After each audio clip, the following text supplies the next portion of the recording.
Apa rukun iman yang keenam? Percaya kepada takdir. Jangan disorakin nih.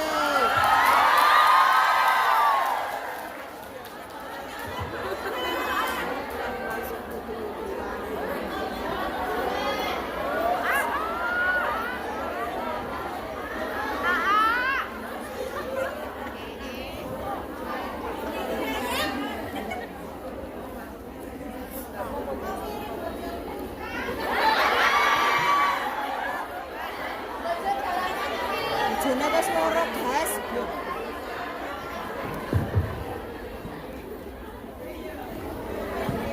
Awas, jangan halu.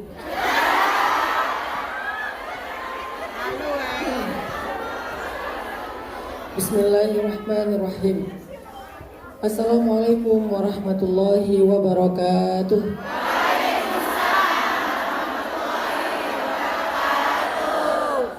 Alhamdulillahirabbil alamin. Alhamdulillahilladzi bi ni'matihi tatimmus shalihat wa bi fadlihi tatanazzalul khairat wal barakat wa bi taufiqihi tatahaqqaqul maqasid wal ghayat.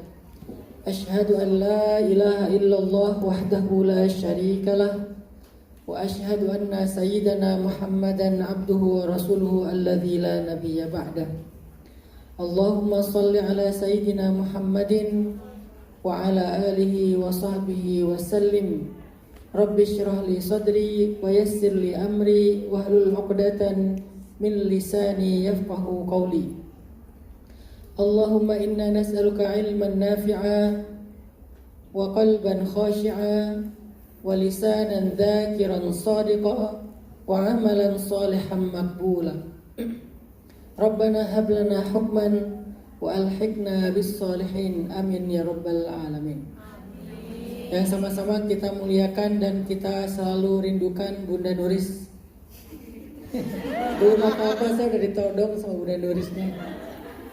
Saya tadi bilang ke Bunda Nuris kayaknya harus segera pulang ke Indonesia jadi ustazah, menggantikan Mama Dede.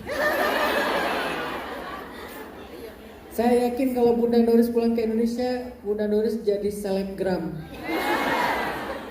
Selebgram memasak ya Bunda Nuris ya. Karena masakannya enak. Salah satu yang saya rindukan dari Hong Kong itu adalah masakannya Bunda Nuris. Dulu saya tiap tahun 2 kali ke Hong Kong. Jadi kalau saya pengen nyari bawang merah, saya ke Hong Kong. Tapi berhubung Bunda Nuris lupa sama saya, ya udahlah 5 tahun saya nggak ke Hong Kong. Hampir saya bilang saya nggak akan ke Hong Kong lagi, tapi alhamdulillah Bunda Nuris ingat lagi sama saya. Dan setiap ngelihat wajah-wajah anak-anak muda, cewek-cewek Hong Kong yang soleha, yang sebagian besarnya adalah jomblo fisabilillah, saya selalu senyum-senyum sendiri. Karena diam-diam saya mengagumi kalian. Diam-diam saya sebetulnya belajar dari kalian. Karena kalian semuanya orang-orang hebat. Karena gak mudah loh untuk pergi meninggalkan keluarga sebagai perempuan ya. Kalau sebagai laki-laki itu mungkin hal yang biasa. Sebagai perempuan pergi meninggalkan kampung halaman, meninggalkan keluarga, jauh dari orang yang tercinta, mungkin sebagian LDRan, yang gara-gara LDRan akhirnya ditinggalkan, yang kemudian pas pulang-pulang ternyata udah ada janur kuning. Itu tuh semuanya gak mudah. Jadi apapun yang kalian korbankan untuk bisa mencari rezeki yang halal di sini itu adalah jihadnya kalian. Maka jangan pernah mengotori jihad itu dengan sesuatu yang Allah nggak ridho. Karena pengorbanan untuk sampai ke sini itu tuh nggak mudah. Saya yakin banget. Jangankan kalian yang tinggal di Hong Kong dengan segala amanah yang berat, orang yang keluar negeri untuk kuliah aja itu pengorbanannya luar biasa loh. Padahal dia udah dapat beasiswa, dapat asrama, tugasnya cuma belajar, itu aja berat. Apalagi kita yang bukan hanya keluar negeri tetapi juga mendapatkan amanah dari keluarga kita untuk menafkahi. Mungkin sebagian ada yang masih menafkahi orang tuanya dan adik-adiknya. Sebagian yang lain menafkahi anaknya, bahkan sebagai single mom, single parent. Ketika dia tidak bisa mengandalkan suaminya atau mantannya. Ya, mungkin sebagian di sini punya mantan sederet kali ya. Lebih dari selusin. Artinya apa yang sudah kalian korbankan untuk sampai ke sini, lalu bertahan di sini sampai jadi orang Hong Kong kayak Bunda Nuris. Saya juga agak ngerti Bunda Nuris kenapa nggak pengen pulang ke Indonesia. Saking Bunda Nuris cinta dengan Hong Kong ya, Masya Allah. Itu tuh nggak mudah. Dari anak beliau SD sampai anak beliau udah punya anak, bayangin. Dari anaknya kecil sampai udah punya anak, udah punya cucu. Dan mungkin sebagian kalian juga sama-sama senior dengan Bunda Nuris. Ada yang baru setahun, 2 tahun, dan itu adalah tahun-tahun yang paling berat. Maka jangan pernah mengotori jihad ini dengan sesuatu yang Allah nggak ridho. Sayang, pengorbanan yang sudah sekian besar dicatat oleh Allah sebagai sebuah jihad fisabilillah. Kemudian itu bisa menjadi adalah jalan kalian masuk ke surga, tiba-tiba terhalang hanya gara-gara tergoda sama mas-mas Hong Kong. Apa istilahnya di sini? Jaranan?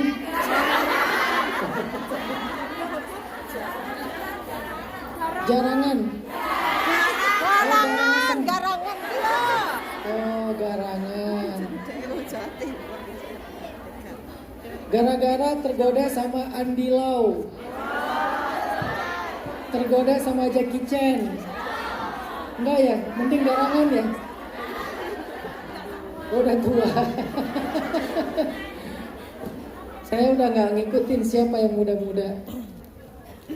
Jadi jangan kotori atau jangan batalkan, jangan rusak semua pengorbanan dan ibadah jihad mencari rezeki yang halal kalian dengan sesuatu yang Allah enggak ridho. Bersabarlah. Pengorbanan kalian hari ini adalah sebuah investasi di masa yang akan datang.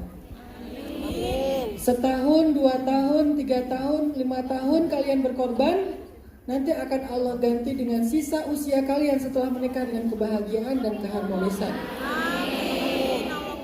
Ketika kita berkorban setahun sampai 5 tahun atau mungkin lebih mencari rezeki yang halal, harusnya dengan itu Allah akan mengaruniai untuk kita anak-anak yang hafiz dan hafizah. Tetapi gara-gara kita mengotorinya dengan sesuatu yang haram, akhirnya Allah Subhanahu wa taala mencabut kembali semua kebaikan itu. Jadi bersabarlah, dengan sedikit pengorbanan, dengan sedikit rasa rindu, dengan sedikit rasa yang tidak nyaman, maka bertahanlah di situ. Semoga Allah ridho dengan semua perempuan-perempuan pejuang yang soleha yang ada di hadapan saya. Amin. Hari ini kita akan belajar satu tema yang sangat penting. Jadi saya ini bukan seorang stand up comedy ya. Jadi jangan ekspektasi bahwa saya akan melucu. Karena saya ingin menyemangati teman-teman di sini dengan apa yang ada di dalam Al-Quran dan hadis. Hari ini kita pengen belajar salah satu tema yang paling penting dalam Islam, yaitu tema rukun iman yang ke-6. Apa rukun iman yang ke-6? Percaya kepada takdir, bukan kepada Allah. Qada dan qadar, percaya kepada takdir. Mbak-mbak dan ibu-ibu yang ada di sini tinggal di Hong Kong itu takdir bukan? Takdir. Jauh dari suami takdir bukan? Takdir. Ditinggal mantan takdir bukan? Takdir. Mantan nikah sama tetangga tempat kita curhat. Takdir bukan? Takdir. Kita nge-follow seseorang tetapi dia nggak pernah nge-follow back. Takdir bukan? Takdir. Ini ada yang duduk di depan, ada yang di belakang. Takdir bukan? Takdir. Ada yang moto ternyata mencetnya video. Takdir bukan? Takdir.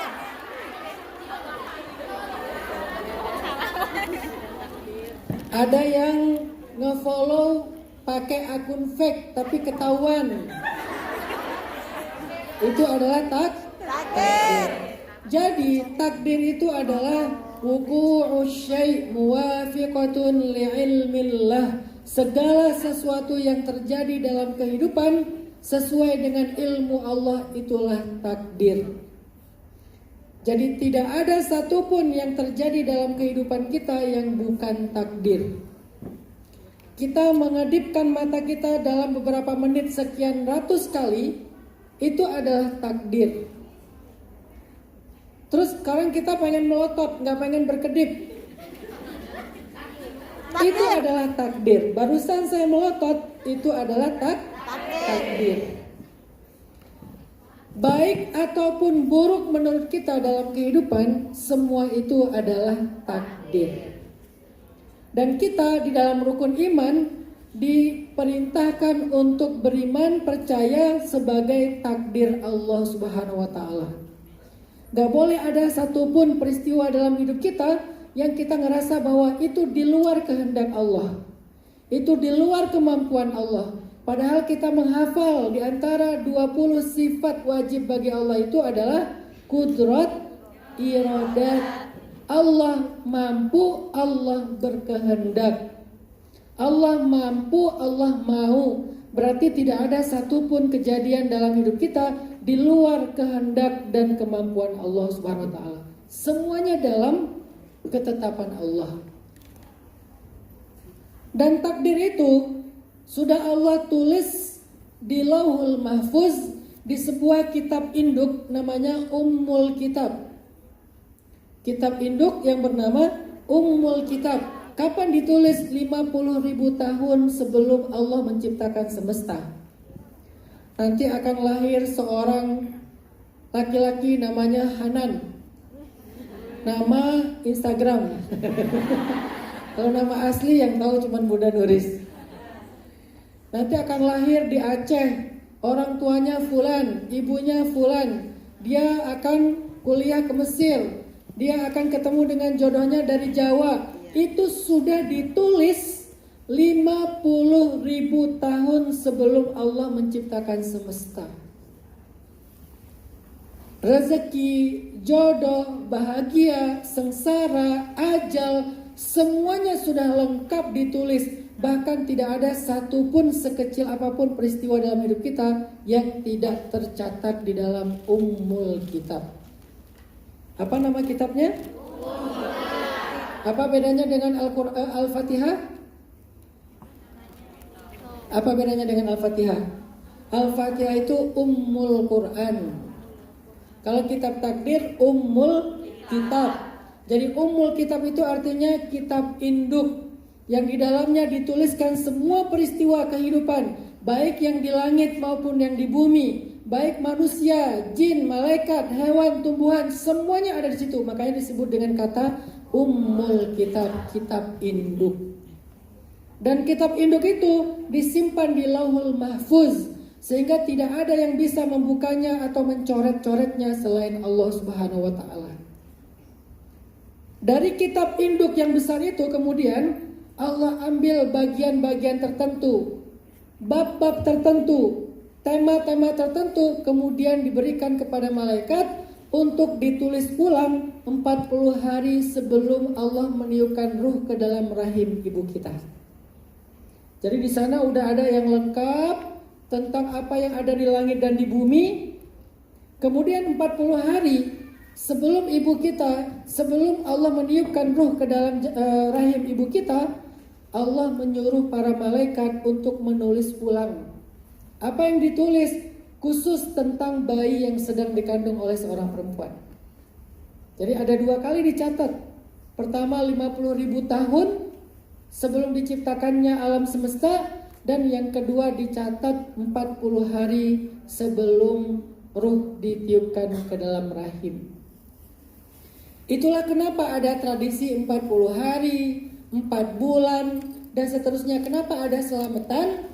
Karena di dalam itu kita sedang meminta kepada Allah, berdoa kepada Allah agar diberikan takdir-takdir yang baik. Jadi itu adalah arti dari takdir yang kita wajib beriman. Apa hasilnya ketika kita beriman bahwa semua yang terjadi ini adalah takdir Allah? Kita berangkat ke Hong Kong, bukan ke Amerika, itu takdir Allah. Kita berangkat ke Hong Kong, bukan ke Taiwan, itu takdir Allah. Kita berangkat ke Hong Kong, bukan ke Jepang, bukan ke Korea ketemu apa-apa, itu adalah takdir Allah. Tadinya cita-citanya lulus SMA pengen ke Seoul. Nah itu juga takdir Allah. Tiba-tiba ada air jatuh. Itu 50.000 tahun yang lalu dicatat air jatuh pas Ustaz Ranar lagi ceramah. Barusan kalian ketawa, itu adalah takdir. Saya enggak Ustaz, berarti itu juga takdir. Jadi kita nggak bisa hindari teman-teman. Apapun yang terjadi, ada yang mau ketawa, itu takdir. Yang nggak mau ketawa agar bisa melawan takdir, itulah takdir dia. Takdir dia ketika yang lain ketawa, dia cemberut. Itulah takdirnya. Ketika yang lain menjawab salam, dia diam. Itulah takdirnya. Ketika yang lain sakit, dia sehat. Itulah takdirnya. Ketika kena COVID, dia terjebak di Hong Kong, nggak bisa pulang ke Indonesia. Itulah takdirnya. Dan berbagai macam lagi peristiwa yang besar dan yang kecil dalam kehidupan kita, semuanya takdir Allah. Arti takdir Allah, semuanya dengan kehendak Allah, ketetapan Allah, keputusan Allah, rencana Allah. Dan itu yang harus kita belajar untuk meyakininya. Tapi ada yang unik tentang beriman kepada takdir ini, teman-teman. Dalam hadis riwayat Tabrani, Nabi SAW pernah bilang kayak gini. Al-imanu bil qada'i wal qadar yuzilul hamma wal hazan. Beriman kepada takdir itu dapat menghilangkan rasa sedih dan rasa cemas. Rasa sedih dan rasa cemas. Cemas itu bentuk yang lainnya takut, khawatir, galau, was-was, bingung. Itu semuanya disebut dengan istilah hazan. Makanya ketika ada kata-kata la tahzan, apa artinya? Bukan, itu terjemah yang keliru. Ketika Abu Bakar dalam keadaan takut, cemas terhadap keselamatan Nabi, makanya Nabi bilang, ya Abu Bakrin, wahai Abu Bakar, la tahzan, nggak usah khawatir, nggak usah takut, nggak usah cemas. Innallaha ma'ana, Allah bersama kita. Jadi kata hazan di dalam hadis Tabrani tadi artinya cemas tentang masa depan. Aduh, saya tinggal di sini, kira-kira nanti bisa dapat jodoh nggak ya? Kan saya nggak pengen juga nikah sama orang sini. Pengennya nikah sama anak pondok yang hafiz Al-Quran 30 juz. Kalau nggak 30 juz, minimal juz 30. Karena capek saya sholat tahajud setiap malam, ayatnya itu lagi. Surat Al-Ikhlas. Setiap sholat Al-Ikhlas. Geser dikit paling Al-Kausar. Nggak berani yang panjang-panjang karena nggak hafal. Sekalinya nambah agak panjang dikit Al-Kafirun, tapi nggak tahu ujungnya. La a'budu ma ta'budun wa la antum a'buduna ma a'bud wa la ana a'budu ma abattum wa la antum a'buduna ma a'bud wa la ana a'budu ma abattum wa la antum a'budun. Nggak tahu ujungnya kemana, muter aja di situ. Akhirnya surat Al-Kafirun lebih panjang daripada surat Al-Baqarah. Ya Allah, saya bisa nggak punya suami yang hafiz Al-Quran? Padahal saya bukan ning, padahal saya bukan ustazah, padahal saya bukan santri. Saya cuma seorang pekerja biasa. Saya seorang perantau. Saya nggak punya basic ilmu agama. Saya pakai jilbab juga masih sering jatuh. Saya juga nggak tahu gimana cara pakai pakaian yang syar'i. Saya belum bisa ngaji.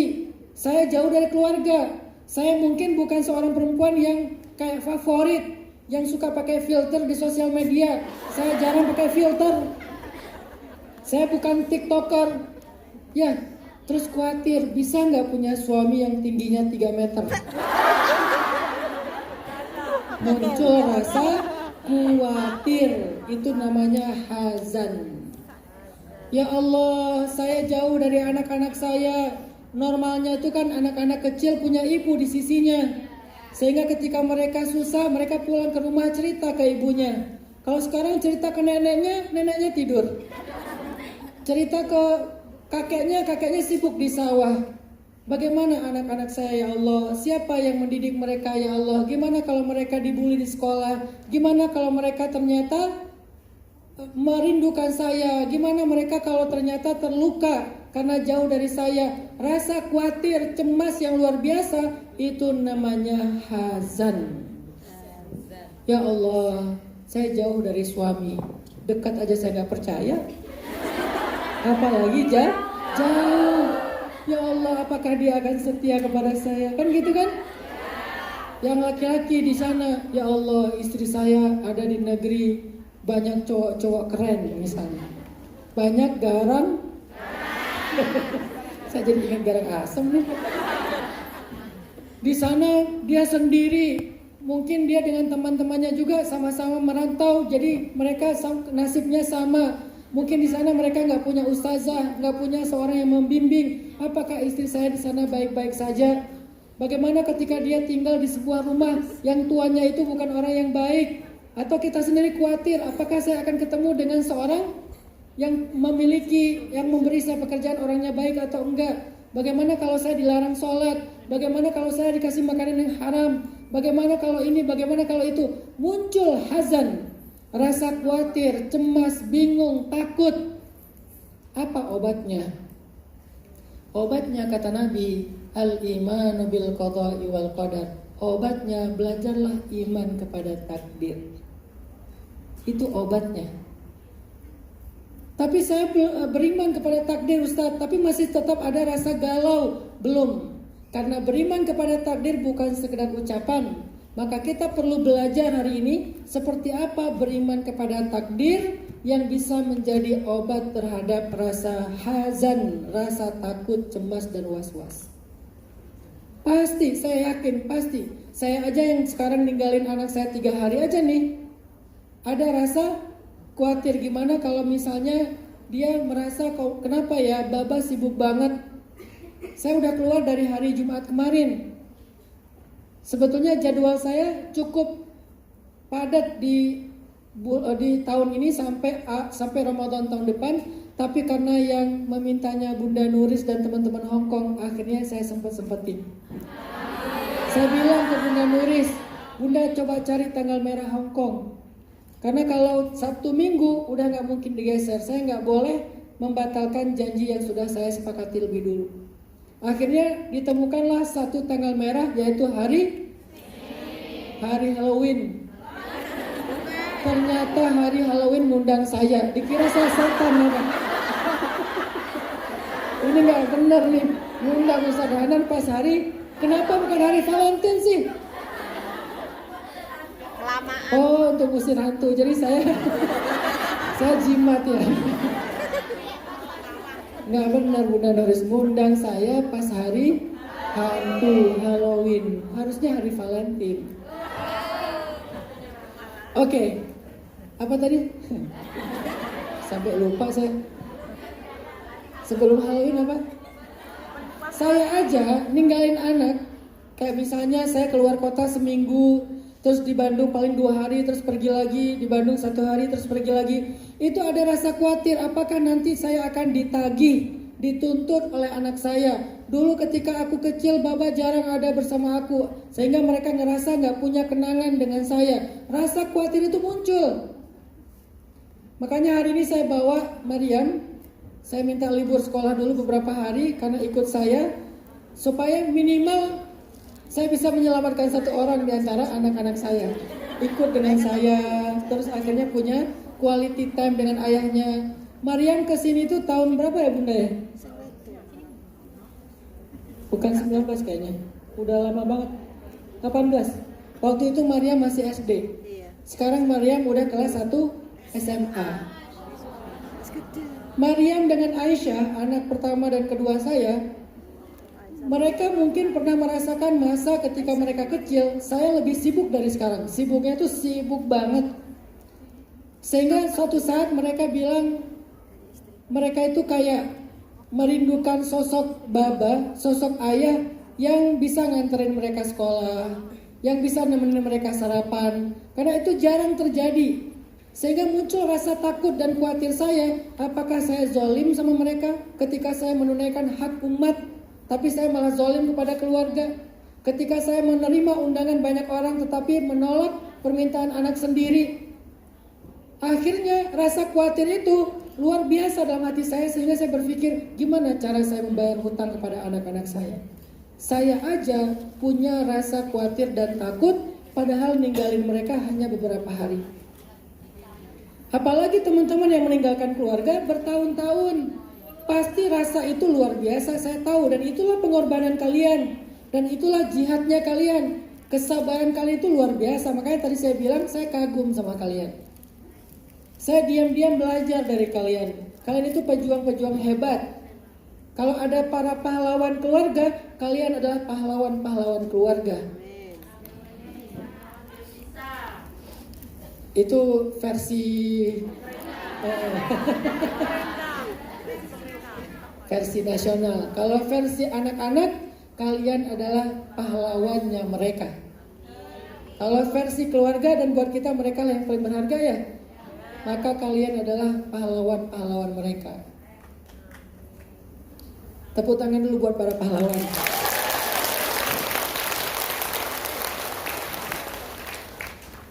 Makanya yang namanya pahlawan itu baru disebut pahlawan karena banyak berkorban. Dan pengorbanan itu ada konsekuensinya. Rasa kangen, rasa khawatir, rasa takut, rasa bingung. Apa obatnya? Bagaimana cara kita bisa tenang, mengambil amanah, menjalankan amanah di sini, jauh dari keluarga, sementara kita takut dengan keadaan diri kita, apalagi keadaan keluarga kita yang jauh. Maka obatnya adalah belajar al-imanu bil qadar, iman kepada takdir. Atau selain hazan, ada namanya hammun. Hammun itu rasa sedih, rasa terluka, rasa marah, rasa kecewa. Pernah nggak ngerasain kayak gitu? Sering. Kadang kita marah dengan keadaan, saya nggak mau kayak gini, ini bukan pilihan saya ada di sini. Saya pengennya ada di sisi anak saya, ada di sisi orang tua saya, melanjutkan pendidikan saya. Saya nggak mau kayak gini. Walaupun ini bukan sesuatu yang buruk, ini mulia. Hanya keinginan kita bukan itu. Ya, kita pengennya begini, tapi kejadiannya begitu, sehingga kita kecewa. Saya ada di sini gara-gara suami saya nggak bertanggung jawab misalnya. Saya ada di sini karena orang tua saya tidak mampu menafkahi keluarga. Saya ada di sini karena saya tidak bisa melanjutkan pendidikan. Saya ada di sini karena saya ingin menafkahi keluarga saya dengan nafkah yang halal. Saya ada di sini karena sebuah keadaan. Akhirnya muncul marah dan kecewa kepada sesuatu. Apa obat dari kecewa itu? Al-imanu bil qadar, beriman kepada takdir. Karena kalau kita nggak belajar beriman kepada takdir, kita akan larut dalam kekecewaan dan ketakutan silih berganti. Hari ini kecewa, besok takut. Hari ini marah, besok khawatir. Hari ini terluka, besoknya bingung, galau, was-was. Kita hanya akan larut di dalam dua penyakit hati yang bernama al-hamma wal hazan, rasa sedih dan rasa khawatir. Sehingga Nabi bilang obatnya adalah beriman kepada takdir. Pertanyaannya sekarang, bagaimana cara kita beriman kepada takdir yang bisa menjadi obat terhadap dua penyakit hati tadi? Penyakit sedih dengan segala variannya dan penyakit khawatir dengan segala variannya. Sekarang ada yang namanya anxiety disorder dalam mental problem issue. Di Indonesia sekarang anak-anak muda sedang mengalami penyakit mental. Dan kita perlu sering-sering memantau anak-anak kita, karena bisa jadi triggernya karena dibully di sekolah. Sering kan lewat di FYP kita, anak sekolah dibully sama temennya, ada yang dipukuli, ditendang, segala macam. Mengkhawatirkan sekali keadaan bangsa kita hari ini. Di pesantren ada yang meninggal karena dianiaya sama kakak kelas, dan seterusnya. Kita dengan niat tulus baik mondokin anak, kita cari biayanya sampai ke luar negeri, kita nafkahi mereka, tapi di pondok malah. Baru kemarin saya dapat sebuah kasus di Bogor, 24 santri disodomi oleh guru ngajinya sendiri. 24 santri. Jadi kalau hari ini kita memperingati Hari Santri, selain kita mengambil semangat kesantrian, kita juga perlu muhasabah tentang keadaan dan realitas santri kita. Saya tidak ingin menyudutkan dan menyalahkan siapapun, tapi keadaan kita nggak baik-baik saja. Keadaan anak-anak kita nggak baik-baik saja. Keadaan keluarga kita nggak baik-baik saja. Karena mereka tinggal di sebuah masyarakat yang nggak baik-baik aja. Lalu bagaimana cara kita tenang jauh dari mereka? Itulah yang disebut dengan al-hamma wal hazan. Rasa marah, kecewa, terluka, dan rasa takut, khawatir, dan was-was. Ternyata obatnya iman kepada takdir. Gimana cara kita beriman kepada takdir yang bisa menjadi obat? 1. Belajarlah meyakini semua yang terjadi dan yang akan terjadi itu adalah kehendak Allah. Yang tadi di awal saya katakan. Dan ini gak boleh dipotong-potong ya. Gak boleh cuma satu. Kalau cuma satu, nanti kita belum tuntas belajar takdirnya. Ada beberapa poin. Belajar beriman kepada takdir yang pertama adalah belajar meyakini tidak ada satupun yang terjadi dalam hidup kita kecuali itu adalah ketetapan Allah. Syarrihi wa khairihi, kata Nabi, yang buruk ataupun yang baik. Yang buruk ataupun yang baik. Buruk di sini artinya buruk menurut kita, bukan sejatinya buruk. Yang kita nggak suka ataupun yang kita suka. Yang kita nggak harapkan ataupun yang kita harapkan, yang kita mimpikan ataupun yang tidak kita inginkan. Semua yang terjadi itu adalah ketetapan Allah dan kita percaya bahwa itu ketetapan Allah. Ya Allah, saya mengalami ini adalah ketetapan-Mu. Maka diucapkanlah dengan kata-kata qadarullah. Gak boleh kita berandai-andai. Coba ya kalau kemarin begini, coba ya kalau kemarin begitu. Kalau kita berandai-andai dengan kata lau itu bahasa Arab yang jadi bahasa Indonesia. Kalau kalimat lau itu membawa kita kepada penyesalan yang berlarut-larut. Dalam bahasa psikologis disebut dengan long grieving process, kesedihan yang berlarut-larut. Kayak menyesali gitu. Coba kalau, seolah-olah pengen mengembalikan lagi waktu di masa yang sebelumnya. Coba seandainya, itu namanya berandai-andai. Apa ini Bunda? Oh, surat cinta ya.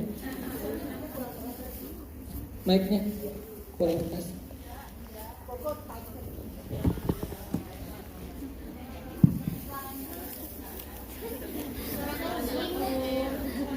Padahal saya udah teriak-teriak, nah ini enak. Ntar saya minum dulu. Ini takdir.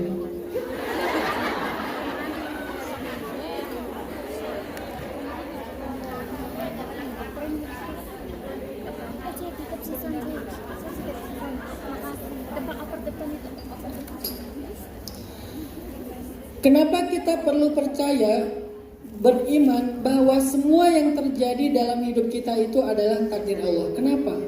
Biar kita tidak berandai-andai dan larut dalam penyesalan. Karena banyak orang yang tidak bisa memaafkan dirinya. Dia sampai hari ini tuh masih marah kepada dirinya sendiri, yang dengan kesalahan di masa lalu dia ada di sebuah posisi atau kondisi yang dia tidak suka, sehingga dia marah kepada dirinya sendiri. Dia menyesal dengan apa yang sudah terjadi. Dia larut dalam penyesalan, dan gak sedikit orang yang dengan penyesalan itu akhirnya mengakhiri hidupnya. Naik ke tower yang tinggi, turun lagi gak jadi karena ketinggian. Banyak orang yang larut dalam penyesalan, gak bisa memaafkan dirinya karena dia gak percaya bahwa apa yang terjadi itu tidak lepas dari ketetapan Allah, bukan hanya kesalahan dia pribadi. Ini pentingnya kita di poin pertama, belajar meyakini semua itu ketetapan Allah. Memang asbabnya, syariatnya kita yang melakukan kesalahan, tetapi hakikatnya kan ada syariat, ada hakikat. Syariatnya kita yang melakukan kesalahan, kita yang telah melakukan sebuah dosa, kita yang mungkin pernah menyakiti seseorang, kita yang mungkin pernah mengambil sikap yang salah atau pilihan yang salah dalam hidup. Itu syariatnya, tapi hakikatnya itu semuanya adalah ketetapan Allah yang kita kenal dengan kata takdir. Jadi jangan terlalu larut dalam penyesalan. Ya Allah, sampai hari ini saya masih belum bisa percaya dengan apa yang terjadi. Ya Allah, kenapa saya harus begitu? Ya Allah, saya kenapa salah ngomong? Ya Allah, kenapa saya salah pilih? Ya Allah, kenapa? Itu pertanyaan muncul karena dia terlalu larut dalam penyesalan dan menyalahkan diri sendiri. Dan itu penyakit. Itu bikin kita gak nyaman, itu bikin kita gak produktif, itu gak membuat masalah itu selesai. Yang ada kita sedang menyakiti diri sendiri terus menerus secara mentality. Lama-lama itu akan berpengaruh kepada fisiknya kita. Maka yang pertama, belajarlah untuk meyakini, oh ini takdir Allah, karena udah terjadi. Kalau belum terjadi ya kita ikhtiar. Tapi kalau udah terjadi, oh ini takdir Allah, memang salah saya, tetapi ini adalah ketetapan Allah. Sehingga saya tidak akan hanya larut dalam kesedihan dan penyesalan, saya akan belajar ikhlas dan pasrah. Itu obatnya. Sama dengan marah kepada apa yang sudah terjadi gara-gara kesalahan seseorang. Mungkin masalah rumah tangga dengan pasangan, mungkin masalah dengan orang tua, mungkin masalah dengan anak, mungkin masalah dengan orang lain. Sehingga kita terus-menerus merasa sakit hati kepada dia, marah kepada dia, gak pernah mau menerima kesalahan dia lagi, gak pernah mau menerima maafnya, karena kita semata-mata merasa bahwa itu kesalahan dia. Tapi begitu kita bawa ke hakikat, itu adalah juga takdir Allah, kita akan sedikit berdamai untuk memberi dia maaf. Kalau kita sedikit membawa kepada hakikat, selain syariatnya memang kesalahan dia, tetapi kesalahan ini hakikatnya adalah ketetapan Allah, kita akan membuka hati untuk memberi maaf kepada dia. Kalaupun memberi maaf tidak harus ketemu, karena luka itu butuh waktu untuk sembuh ya. Gak bisa hari ini luka, hari ini sembuh, gak bisa. Terus kalau gitu saya gak boleh menangis, Ustaz. Menangislah, kan kau juga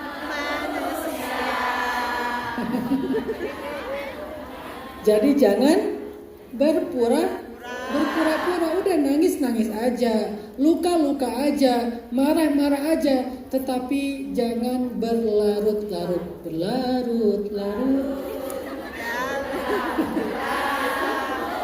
Saya capek mikirin materi, mending nyanyi aja lah. Jadi teman-teman yang dirahmati Allah SWT, itu manfaatnya beriman kepada takdir. Biar kita gak berlarut-larut dalam rasa bersalah atau menyalahkan orang lain. Wajar memang kita merasa bersalah, wajar kita marah kepada seseorang, tapi gak boleh berlarut-larut. Kenapa?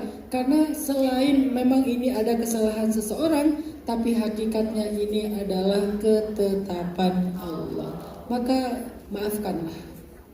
Ustadz, saya udah maafin dia, tapi saya gak bisa ketemu. Gak apa-apa. Ustadz, saya udah maafin dia, tapi saya masih ngeblok dia. Boleh. Boleh banget. Sejak kapan ngeblok itu dosa? Kata siapa ngeblok itu memutuskan silaturahim? Berarti dia gak ngerti definisi silaturahim. Bahkan memaafkan itu adalah bagian dari silaturahim. Ngeblok, gak mau ketemu, gak mau satu grup, unfollow, unfriend, live group itu bukan memutuskan silaturahim. Itu adalah cara kita menyembuhkan luka.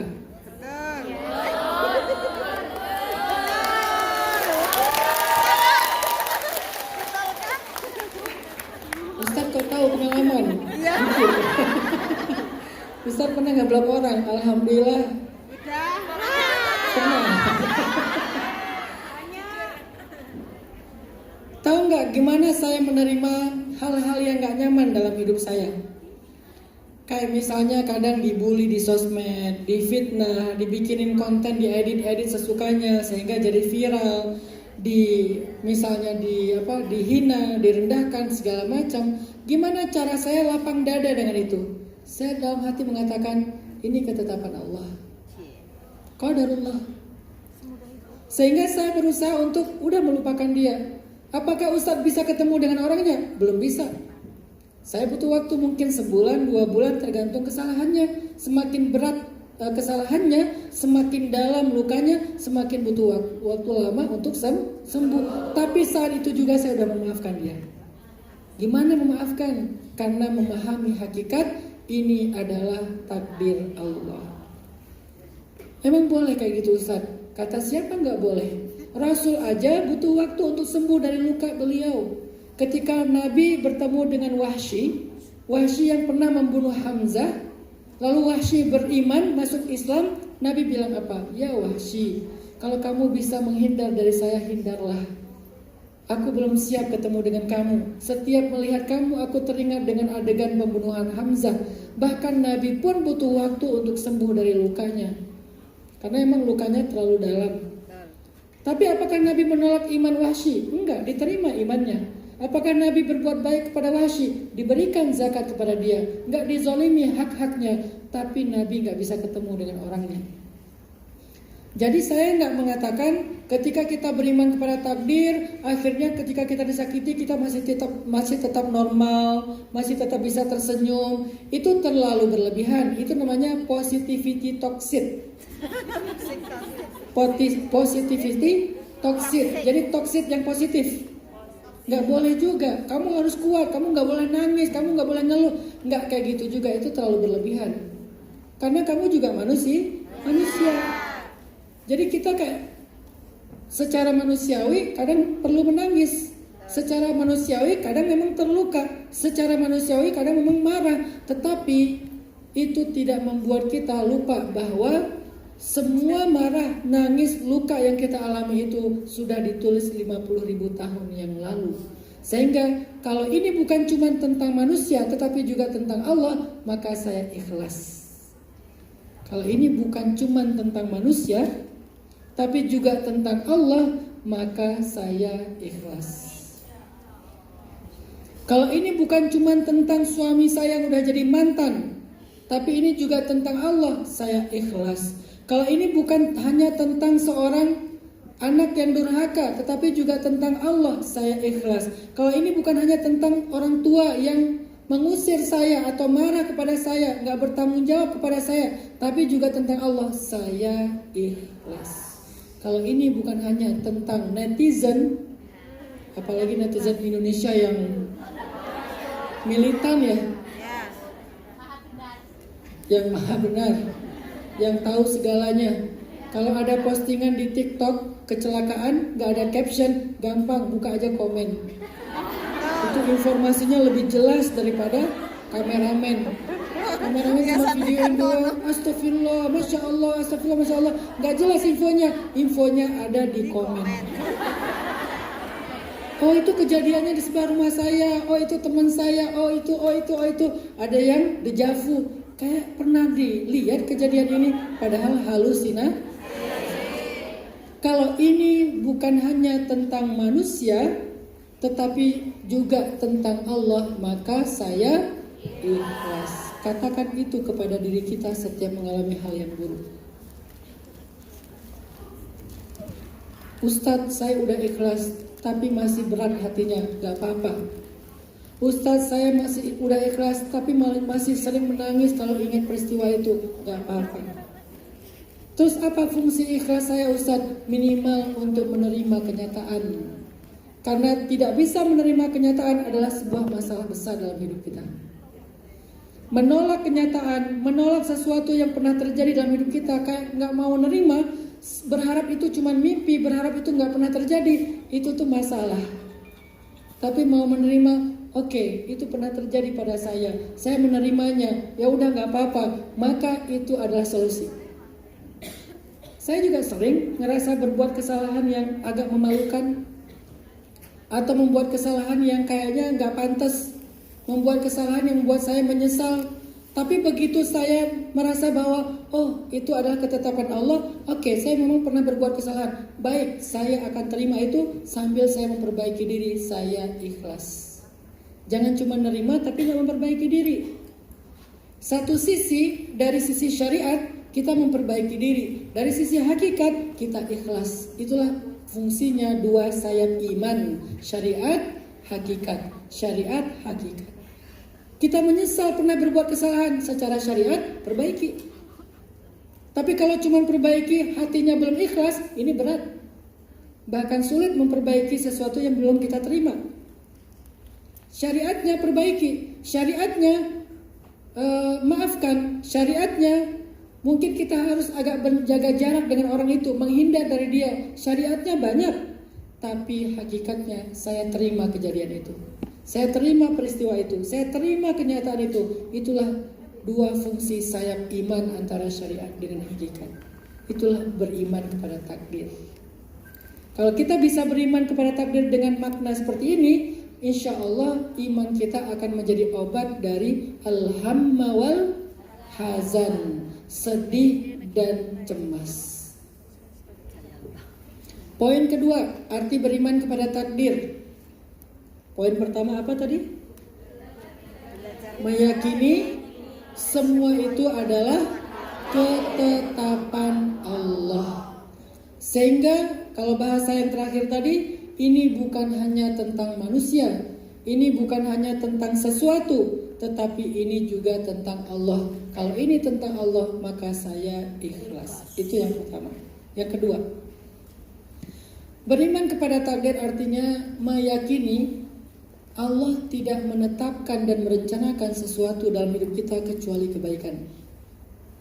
Kalau yang pertama, meyakini semua ini adalah ketetapan Allah. Yang kedua, meyakini Allah tidak menetapkan sesuatu kecuali itu kebaikan untuk kita. Kenapa bisa gitu Ustadz? Karena Allah maha baik. Mustahil Allah itu jahat, mustahil Allah itu zalim, mustahil Allah itu tuli, mustahil Allah itu buta, mustahil Allah itu bodoh. Semua itu sifat mustahil bagi Allah. Allah itu wajib mendengar. Makanya gak boleh kita curiga, Allah kayaknya gak dengar deh doa kita, padahal Allah sama.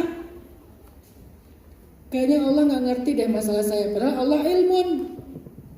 Kayaknya Allah gak rela deh saya jadi orang benar, padahal Allah itu Rauf, padahal Allah itu Rahman, Rahim, dengan semua nama dan sifatnya yang mulia dan sempurna. Maka gak mungkin Allah itu jahat. Berarti tidak ada yang Allah takdirkan, rencanakan, tetapkan dalam kehidupan kita kecuali kebaikan. Itu poin kedua dalam beriman kepada takdir.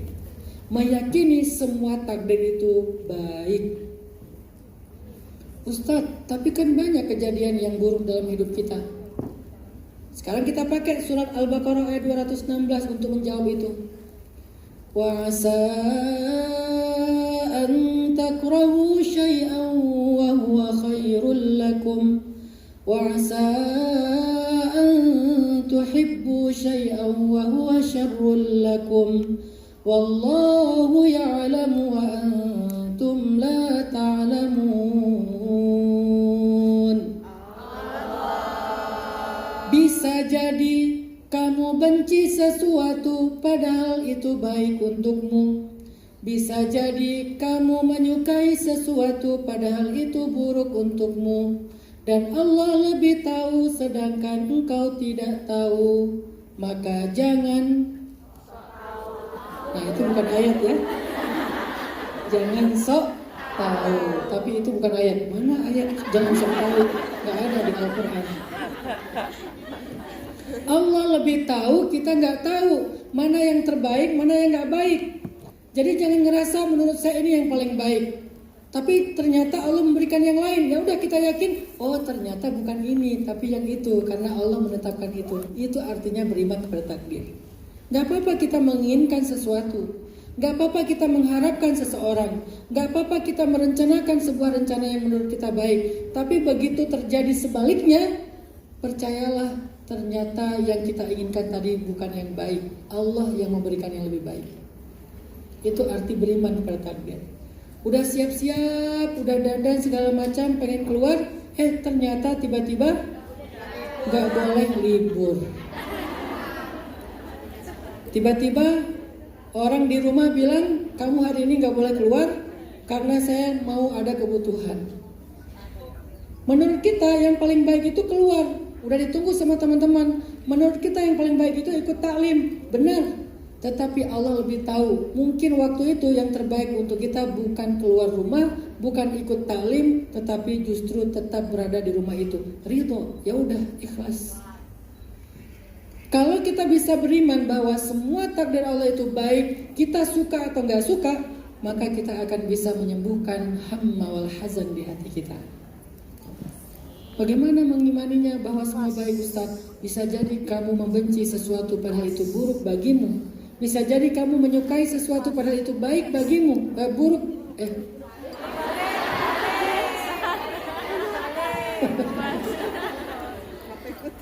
Jadi liar Bisa jadi gimana sih? Bisa jadi kamu benci sesuatu padahal itu, dan bisa jadi kamu menyukai sesuatu. Allah lebih tahu, maka jangan. Ingat ya, Al-Baqarah 216. Jadi setiap kali galau baca ayat itu. Tapi jangan dari awal ayat, karena di awal ayat itu tentang bab jihad. Kutiba alaikumul qitalu wa huwa kurhul lakum. Wajib bagi kalian berperang padahal kalian benci peperangan. Itu babnya beda. Bisa jadi kalian benci sesuatu. Nah, dari situ mulainya. Wa asa an takrahu syai'an. Setiap kali galau, setiap kali sedih, setiap kali kecewa, setiap kali kayak ngerasa harusnya begini kok malah jadinya begitu, baca ayat itu. Bisa jadi Allah lebih tahu dan kamu tidak tahu. Dan Allah juga jelasin di dalam surat An-Nisa sama. Wa ashiruhunna bil ma'ruf. Hendaklah kalian berbuat baik kepada pasangan kalian. Fa in karihtumuhunna fa'asa an takrahu syai'an wa yaj'alallahu fihi khairan katsira. Berbuat baiklah kalian kepada pasangan kalian. Kalau kalian benci kepada pasangan kalian, bisa jadi kalian membenci sesuatu, padahal Allah menjadikan pada dirinya kebaikan yang sangat banyak. Tuh, Ustadz, gak ada kebaikan pada diri suami saya. Udah saya cari-cari, gak ada Ustadz. Misalnya ya, emang suami ibu namanya siapa? Fir'aun? Bukan, Firman. Oh, kirain Fir'aun, kok gak ada kebaikan sama sekali. Ustadz, dari sejak saya nikah sampai sekarang udah punya anak sekian, bentar lagi punya menantu, saya gak pernah mendapatkan satu pun kebaikan dari suami saya. Gimana ayat ini Ustadz? Surat An-Nisa ayat 19 yang katanya bisa jadi kalian gak suka kepada pasangan kalian, padahal Allah menjadikan pada dirinya kebaikan yang sangat banyak. Mana kebaikannya? Dia mencela saya, dia merendahkan saya, dia mengabaikan saya, dia tidak bertanggung jawab kepada saya. Bahkan sekarang ketika saya sudah tidak lagi menarik bagi dia pergi dengan perempuan lain. Apa kebaikan pada diri dia Ustadz? Kalau bukan dia kebaikan dalam hidup kita, maka kebaikan itu datang melalui dia. Kalau bukan dia kebaikan dalam hidup kita, maka kebaikan datang melalui dia. Mungkin dia bukan kebaikan, tetapi lewat dialah kita mendapatkan.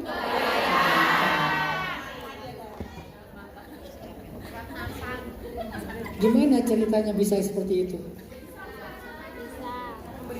Gara-gara kita sabar, ikhlas dengan suami yang firman,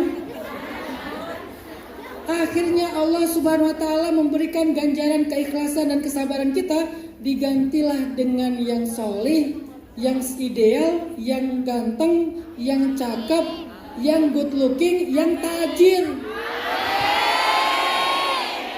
Kapan Ustaz? Nanti di surga.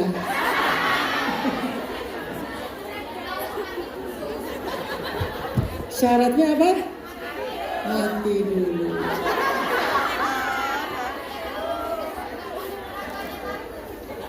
Siapa yang seperti ini teman-teman? Sayyidah Asiyah, istrinya Fir'aun. Coba bayangin nasibnya Sayyidah Asiyah. Lebih tragis daripada kita, lebih berat dari kita. Beliau beriman. Setelah beliau beriman, Fir'aun jatuh cinta kepada dia, dipaksa kawin sama Fir'aun. Tapi setelah dinikahi malah disiksa sama Fir'aun. Sampai akhir hayatnya ada di tiang salib, yang disalib di atas pohon korma, dipaku tangannya, dipaku kakinya, disiksa siang dan malam sampai wafat di tiang salibnya Fir'aun. Asiyah, perempuan solehah, punya suami kayak Fir'aun banget. Nggak ada kebaikan sama sekali. Ada kebaikan Fir'aun? Ustaz jangan seuzon dong sama Fir'aun. Gitu-gitu dia juga kayaknya suami yang keren sih. Kan dia raja. Gitu-gitu ada loh kebaikan Fir'aun. Saya juga lumayan ngefans sih sama Fir'aun. Ada nggak orang yang ngefans sama Fir'aun? Sampai menamakan nama anaknya Fir'aun. Ada namanya siapa? Fir'aun om. Kok nama kamu Fir'aun? Soalnya ibu aku ngefans banget sama Fir'aun. Gak ada kan ya? Saking buruknya Fir'aun sampai tidak ada agama manapun, agama Islam, agama Nasrani, agama Yahudi, apalagi Yahudi, itu musuhnya mereka. Gak ada yang idolakan Fir'aun, saking buruknya Fir'aun. Tapi kenapa diberikannya kepada Asiyah, perempuan sempurna?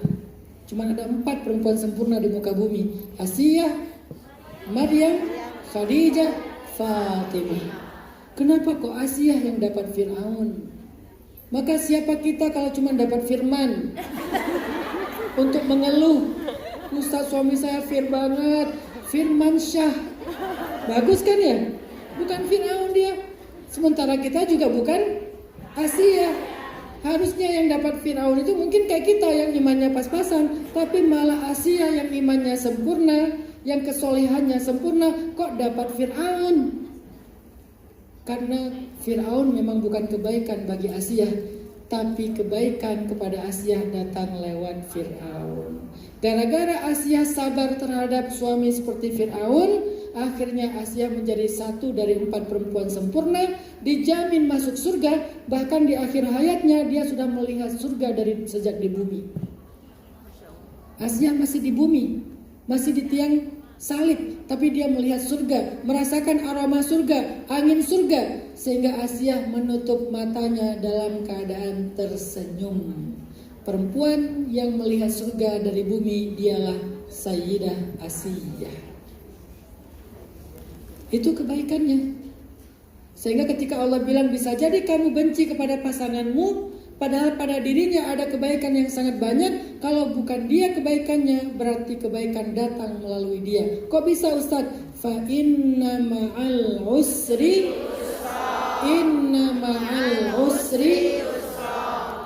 bersama kesulitan ada kemudahan, maka bersama kesulitan ada kemudahan. Apa kesulitannya? Fir'aun. Apa kemudahannya? Surga Allah, kemuliaan di sisi Allah. Tapi kan Asiyah meninggalnya gak punya suami Ustaz.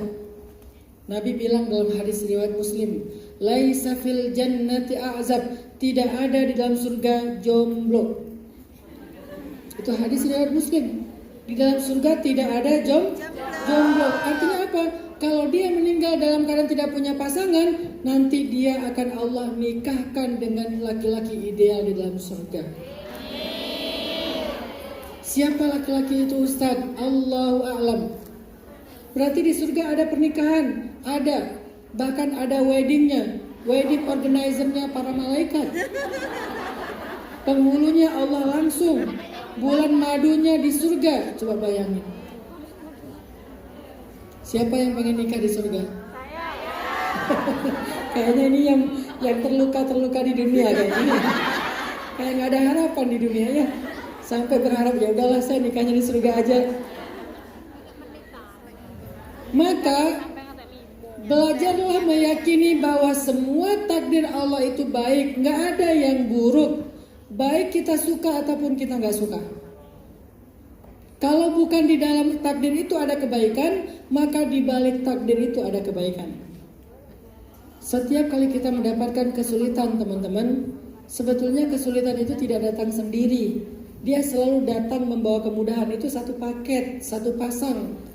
Usrun yusrun, usrun yusrun, fa inna ma'al usri yusra, inna ma'al usri yusra. Jadi kalau melihat ada kesulitan dalam hidup, lihatlah dia sebagai seorang kurir yang membawa kemudahan. Kita kalau datang kurir ke rumah bawa paket, tok tok tok paket, kita akan fokus ke mas kurirnya atau ke paketnya? Kita nggak peduli siapa yang bawa paketnya kan? Pernah nggak kita datang kurir tok tok tok paket? Oh siapa ya? Saya bawa paket. Mas tinggal di mana ya? Boleh minta nomor handphonenya? Mungkin siapa tahu besok saya ada barang lagi mau dikirim, PDKT segala macam. Akhirnya selfie bareng si emasnya. Kan nggak ya? Paling-paling kita selfie-nya bareng apa? Perlu paket. Mbak boleh foto dulu nomor paketnya? Foto yang lebih jelek daripada foto KTP. Kenapa? Nggak penting banget foto di depan si emas-emasnya. Yang penting paketnya dapat. Berarti ketika datang kesulitan dalam hidup kita, dia itu kurir yang membawa kemudahan.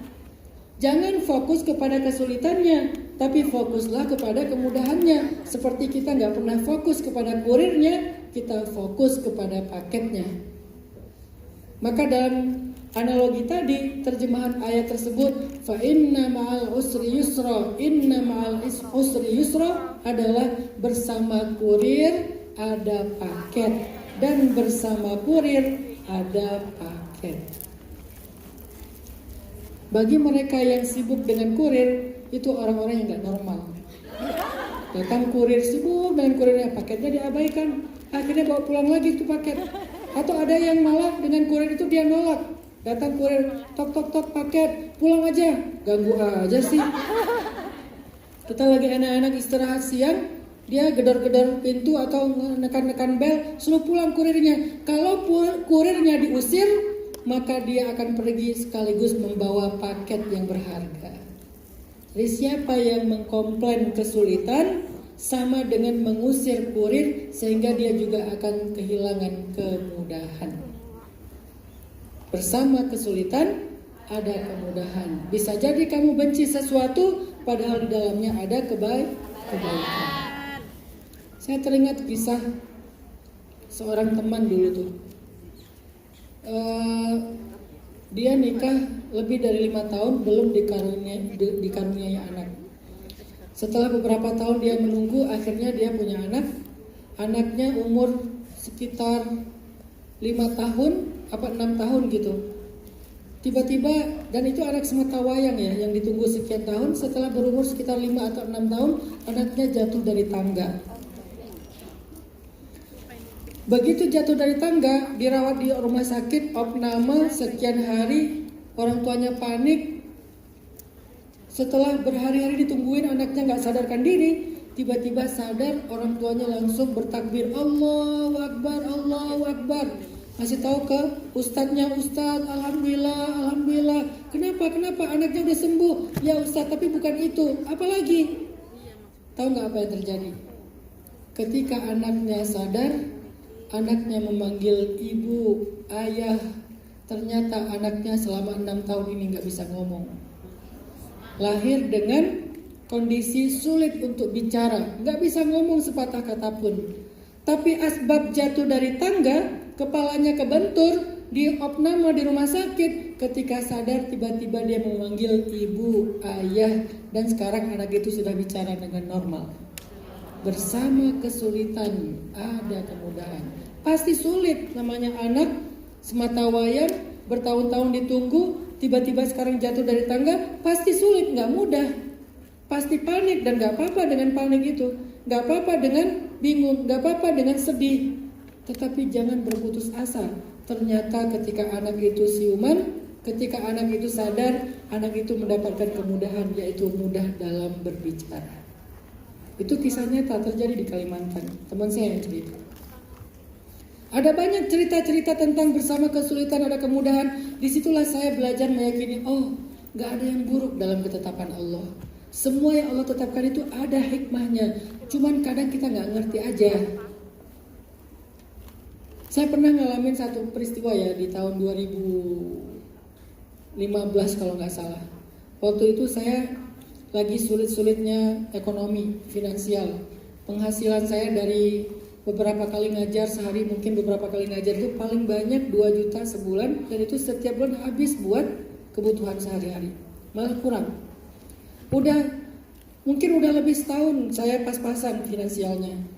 Tiba-tiba saya dapat sebuah proyek, karena saya punya percetakan waktu itu, dapat sebuah proyek yang keuntungannya 15 juta. Untuk orang yang udah lama nggak megang uang lebih dari 2 juta, tiba-tiba dapat cash 15 juta, saya bahagia banget. Sangat gembira gitu. Alhamdulillah dapat rezeki 15 juta cash, mau ditabung. Siapa tahu bisa beli motor baru dan segala macam. Baru seminggu saya pegang uang 15 juta, tiba-tiba saya kena DBD dan harus dirawat di rumah sakit. Masuklah ke rumah sakit, karena saya ngerasa punya uang 15 juta. Di rumah sakit saya memilih kamar yang sendiri. Kenapa? Biar istri saya nyaman nungguin saya. Takutnya nanti saya sembuh, dia yang sakit karena gak istirahat. Jadi saya pilih kamar yang sendiri, ada sofa bednya, ada kulkasnya, ada TV-nya, dokter spesialis. Setelah beberapa hari dirawat, karena dokter udah boleh pulang, pas saya tebus biaya rumah sakit, habisnya persis 15 juta. Sampai di rumah saya ngahuleng. Kamu ngahuleng? Ngelamun. Sampai di rumah saya ngelamun aja. Masya Allah, Allah baik banget, Allah baik banget. Kenapa Ustaz bilang kayak gitu? Allah tahu dalam takdir, seminggu lagi saya akan mengalami ujian sakit, butuh uang 15 juta, makanya minggu kemarin Allah kasih saya bekal persis 15 juta untuk berobat. Itu angle orang yang beriman. Tapi angle orang yang gak beriman gimana? Apa maunya Allah? Allah gak rela yang ngeliat saya pegang uang 15 juta. Baru dikasih seminggu udah diambil lagi dengan sakit, gitu kan? Jadi kita kayak nyalahin Allah, padahal Allah niatnya bantuin kita loh. Seandainya kita bisa mendengar, Allah tuh pas ngasih 15 juta tuh ngomong gini, nih 15 juta buat berobat minggu depan ya. Terus kita akan bilang apa? Makasih ya Allah, baik banget sih dikasih bekal buat berobat, kan gitu kan? Tapi karena kita bodoh, karena kita gak beriman, kita malah menuduh Allah jahat, padahal Allah pengen bantu kita. Fabi ayyi ala'i rabbikuma tukadziban. Nikmat apa yang kalian dustakan? Aku pengen bantu kamu, aku kasih kamu bekal berobat supaya nyaman. Coba kalau nggak ada 15 juta, saya akan berobat di rumah sakit yang ruangnya itu bisa berempat sama pasien lain. Istri saya nggak akan nyaman nungguin saya. Bisa jadi saya sembuh, dia yang sakit giliran, gantian. Tapi karena Allah udah bantu saya, ngebekali 15 juta, akhirnya saya bisa berobat dengan nyaman. Kenapa? Karena Allah tahu takdir saya, seminggu lagi mau sakit. Hidup kita sering kayak gitu. Dapat rezeki, anak sakit, kirimin, ya Allah apa maumu, baru aja dapat bonus, udah kirim buat anak, bayar sekolah, ini dan segala macam. Bukan, itu bukan diambil sama Allah, emang dikasih buat itu. Emang dikasih buat itu. Tiba-tiba ada musibah di kampung, harus ngirimin tabungan kita. Saya nabung berbulan-bulan, akhirnya habis. Memang disuruh tabung buat itu. Terus untung saya di mana Ustaz? Bukankah menginfakkan harta kita fi nafkah keluarga itu untung besar? Nanti Allah ganti dengan cara yang berbeda, dengan cara yang sangat banyak. Maka jangan bersedih dan jangan khawatir. Ketika kita yakin Allah tidak menginginkan kecuali kebaikan, maka insya Allah kita akan menjadi orang yang lega. Kita akan menjadi orang yang ridho dengan ketetapan Allah. Itu yang kedua, beriman kepada takdir. Yang terakhir, yang ketiga. Apa arti beriman kepada takdir Ustaz? Beriman kepada takdir itu artinya belajar untuk menjadikan takdir sebagai sebuah tawakal. Menjadikan takdir sebagai alasan kita untuk tawakal. Apa tawakal itu? Menyerahkan, mewakilkan. Jadi tawakal itu artinya mewakilkan, dari kata wakil, wakal, atau tawakkala ya tawakkalu, tawakkulan, atau mewakilkan dari kata wakala. Berarti tawakal itu artinya mewakilkan. Apa maksud mewakilkan? Menitipkan hidup kita kepada Allah. Itu fungsi beriman kepada takdir. Titipkanlah kepada Allah. Apa kata Nabi? Annallaha idza tudi'a syai'an hafizah. Allah itu kalau dititipin sesuatu pasti dijaga sama Allah. Allah itu kalau dititipin sesuatu pasti dijaga sama Allah. Maka titipkanlah hidup kita kepada Allah. Ya Allah, inni astaudi'uka waladi wa ahli wa mali wa abi wa ummi dan seterusnya, wa amali wa amwali. Titipkan sama Allah. Ustaz nggak bisa bahasa Arab, pakai bahasa Indonesia. Yang penting jangan di dalam sholat. Kalau di dalam sholat pakai bahasa Indonesia batal sholatnya. Tapi kalau kita pengen pas di sujud nggak bisa, paling cuma diam-diaman aja. Allahu Akbar sujud. Cuma bisa gitu doang. Kenapa? Karena kita nggak bisa bahasa Arab, makanya belajarlah bahasa Arab. Minimal hafal doa-doa. Tapi nggak usah khawatir bagi yang nggak bisa bahasa Arab. Semua ahli surga itu bisa bahasa Arab. Karena di akhirat bahasanya adalah bahasa Arab, bahasa Al-Quran yang dipakai sama orang Arab. Jadi kalau pengen cepat bisa bahasa Arab, syaratnya gampang. Meninggal. Begitu kita wafat, otomatis kita bisa bahasa Arab. Ditanya di dalam kubur, man rabbuka? Man rabbuka? Amin. Bukan, man rabbuka gitu ya. Gak usah khawatir, kita gak akan di dalam kubur. Pasti bisa jawab, man rabbuka? Allahu rabbi. Wa ma dinuka? Al-islamu dini. Wa man hadzal rajul bu'itsa fikum? Ini kayaknya gak diajarin deh. Wa man hadzal rajul bu'itsa fikum, itu sama dengan wa man nabiyuka. Jadi bisa ditanya wa man nabiyuka, bisa ditanya wa man hadzal rajul bu'itsa fikum. Enggak diajarin. Tanya yang gampang-gampang aja lah. Akhirnya debat di dalam kubur. Ya Allah, aku titipkan keluargaku, anakku, hartaku, terutama suamiku ya Allah. Yang namanya tadi siapa? Firman. Oh, mantan, bukan suami ya. Kebenaran belum ada ya. Curhat ya ceritanya. Oke, ya Allah aku titipkan, Allah aku titipkan. Allah kalau dititipkan sesuatu, kata Nabi, annallaha idzastudi'a syai'an hafizah. Allah itu kalau dititipin sesuatu itu pasti dijaga. Hadis riwayat Ibnu Hibban dengan derajat sahih. Kalau dititipin sesuatu pasti dijaga sama Allah, pasti dijaga. Maka titipkanlah hidup kita dengan takdir itu kepada Allah. Oh, ini bukan yang terakhir ada yang keempat. Titipkanlah hidup kita kepada Allah, pasti dijaga sama Allah. Yang keempat, apakah takdir itu bisa dirubah? Itu kayaknya yang jadi penasaran kita ya. Ustaz, udah terlanjur, masih bisa dirubah nggak Ustaz? Ustaz, kakak saya pengen dirubah. Saya pengen merubah kakak. Terutama yang nomor 1 itu. Bisa nggak merubah kakak, terutama yang nomor 1, nomor 3, 4, 5, sampai 10 nggak apa-apa ya Allah. Yang 1 aja yang dirubah. Kepala keluarga. Bisa nggak ya Allah merubah takdir? Coba buka surat Ar-Ra'du ayat 39. Atau catat dulu aja. Jawabannya ada di surat Ar-Ra'du ayat 39. Allah berfirman, Bismillahirrahmanirrahim. Yamhullahu ma yasha' wa indahu ummul kitab. Allah menghapus apa yang Dia kehendaki dan menetapkan, dan di sisi Allah ada ummul kitab.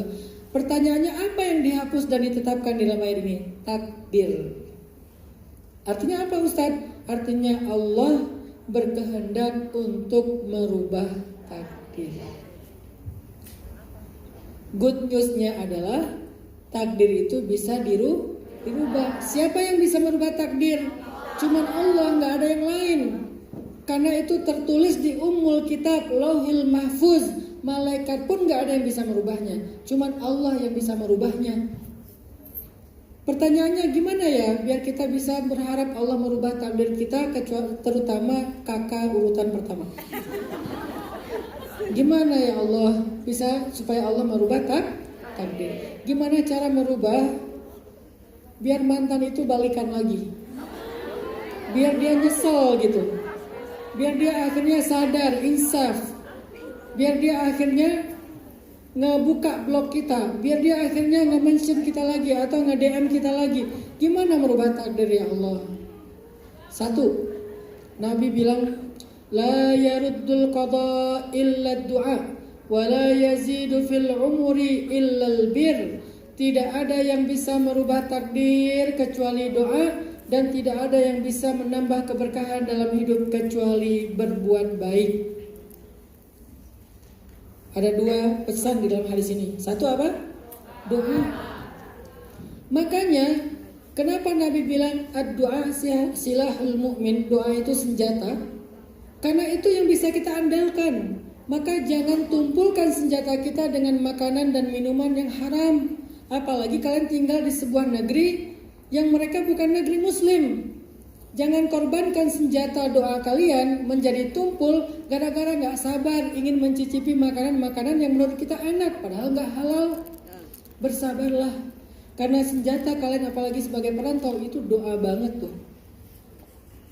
Makanan, minuman, atau menurut kita makanan dan minumannya itu gak haram, tetapi benda yang dipakai itu atau kayak wajan, piringnya masih bercampur. Agak repot sih, tetapi demi doa yang bisa merubah takdir kakak urutan pertama. Maka bersabarlah. Itu tadi contohnya. Saya yakin di sini nggak ada yang pengen merubah kakak urutan pertama. Pengen ganti kakak-kakaknya sekalian ya? Enggak ya, insya Allah ya. Tidak ada yang merubah takdir kecuali doa. La yaruddul qada illa du'a. Maka ud'uni astajib lakum, minta kepadaku, aku akan mengabulkan doa kalian. Allah mengabulkan doa itu dengan 2 cara minimal. 1, persis seperti yang kita minta. Yang kedua, diberikan yang lebih baik dari yang kita minta. Enggak ada yang rugi ketika berdoa. Tidak akan rugi orang yang mengangkat tangannya dan meminta kepada Allah, karena Allah pasti mengabulkan. Kalau enggak persis, maka lebih baik. Makanya kalau minta itu jangan nanggung. Minta sama Allah, ya Allah gak apa-apa lah, pesek-pesek juga, hitam-hitam juga, keriting-keriting juga, yang penting dia laki-laki. Jangan nanggung gitu, minta, ya Allah jungkuk ya Allah. Ya Allah BTS ya Allah. Ya Allah tingginya tadi berapa? 3 meter ya Allah. Kalau gak dikasih 3 meter berarti 5 meter. Itu manusia jenis apa gitu ya. Ya Allah yang cakep ya Allah. Kalau nggak dikasih cakepnya dengan standar tertentu, yang dikasih cakep hatinya. Sekarang saya tanya, pengen dapat suami cakep tapi nggak sayang sama kita nggak? Pilihan yang pertama, cakep, tajir, terkenal, tapi ngelihat kita itu kayak ngelihat budak, rendah. Yang kedua, biasa aja, nggak terlalu tinggi, nggak terlalu kaya, nggak terkenal, tapi ngelihat kita kayak ngelihat ratu. 1 atau 2? Amin ya. Jangan komplain, ya Allah kok gini sih orangnya. Kan kita yang minta tadi. Kalau dia sayang sama kita emang kenapa? Daripada cakep tapi kita malah dihina dan direndahkan, mending yang biasa aja. Pas ketemu kita dia kayak kagum banget. Kamu siapa? Kan aku istrimu. Enggak, kamu bidadari. Mending gitu kan? Halunya luar biasa ya. Insya Allah jadi kenyataan. Bagaimana cara merubah takdir? Satu adalah dengan doa. Yang kedua dengan apa? Albir. Albir. Apa itu albir? Albir itu artinya membantu. Albir itu bukan sekedar berbuat baik dengan sholat segala macam, bukan. Itu mah ibadah. Laisal birra an tuwallu wujuhakum qibalal masyriqi wal maghrib. Tetapi bir itu adalah sholat, puasa, zakat, membantu orang lain. Jadi albir identiknya biasanya dengan orang yang suka membantu orang lain. Namanya abror. Abror itu orang yang suka membantu. Maka albir, jangan bir doang ya, bir doang nanti alkohol. Albir. Albir itu artinya suka membantu orang. Maka albir ini yazidu fil umur, akan menambah usia. Arti menambah usia ini apa? Akan menambah keberkahan dalam hidup. Yang takdirnya begini ditambah menjadi kebaikan-kebaikan yang berlimpah. Itulah albir. Contohnya apa? Contohnya ketika kita menjadi orang yang bisa menafkahi keluarga, sebetulnya setiap kali kalian menafkahi keluarga, kalian sedang menambah umur loh. Karena itu albir. Mulai dari yang wajib, lalu ditambah dengan yang sunnah. Yang wajibnya apa? Yang wajibnya keluarga, anak, orang tua, istri kalau laki-laki. Kalau perempuan nggak harus suami, karena dia tidak punya kewajiban menafkahi suaminya ya. Capek-capek kita nafkahi, dia main judi online. Capek-capek kita nafkahi, dia malah enggak semua seperti itu, tapi hampir semua. Oke. Jangan terlalu banyak yang negatif ya. Capek nanti. Hadis riwayat Turmuzi. Maka banyak-banyak telah berbuat albir, bantu orang lain.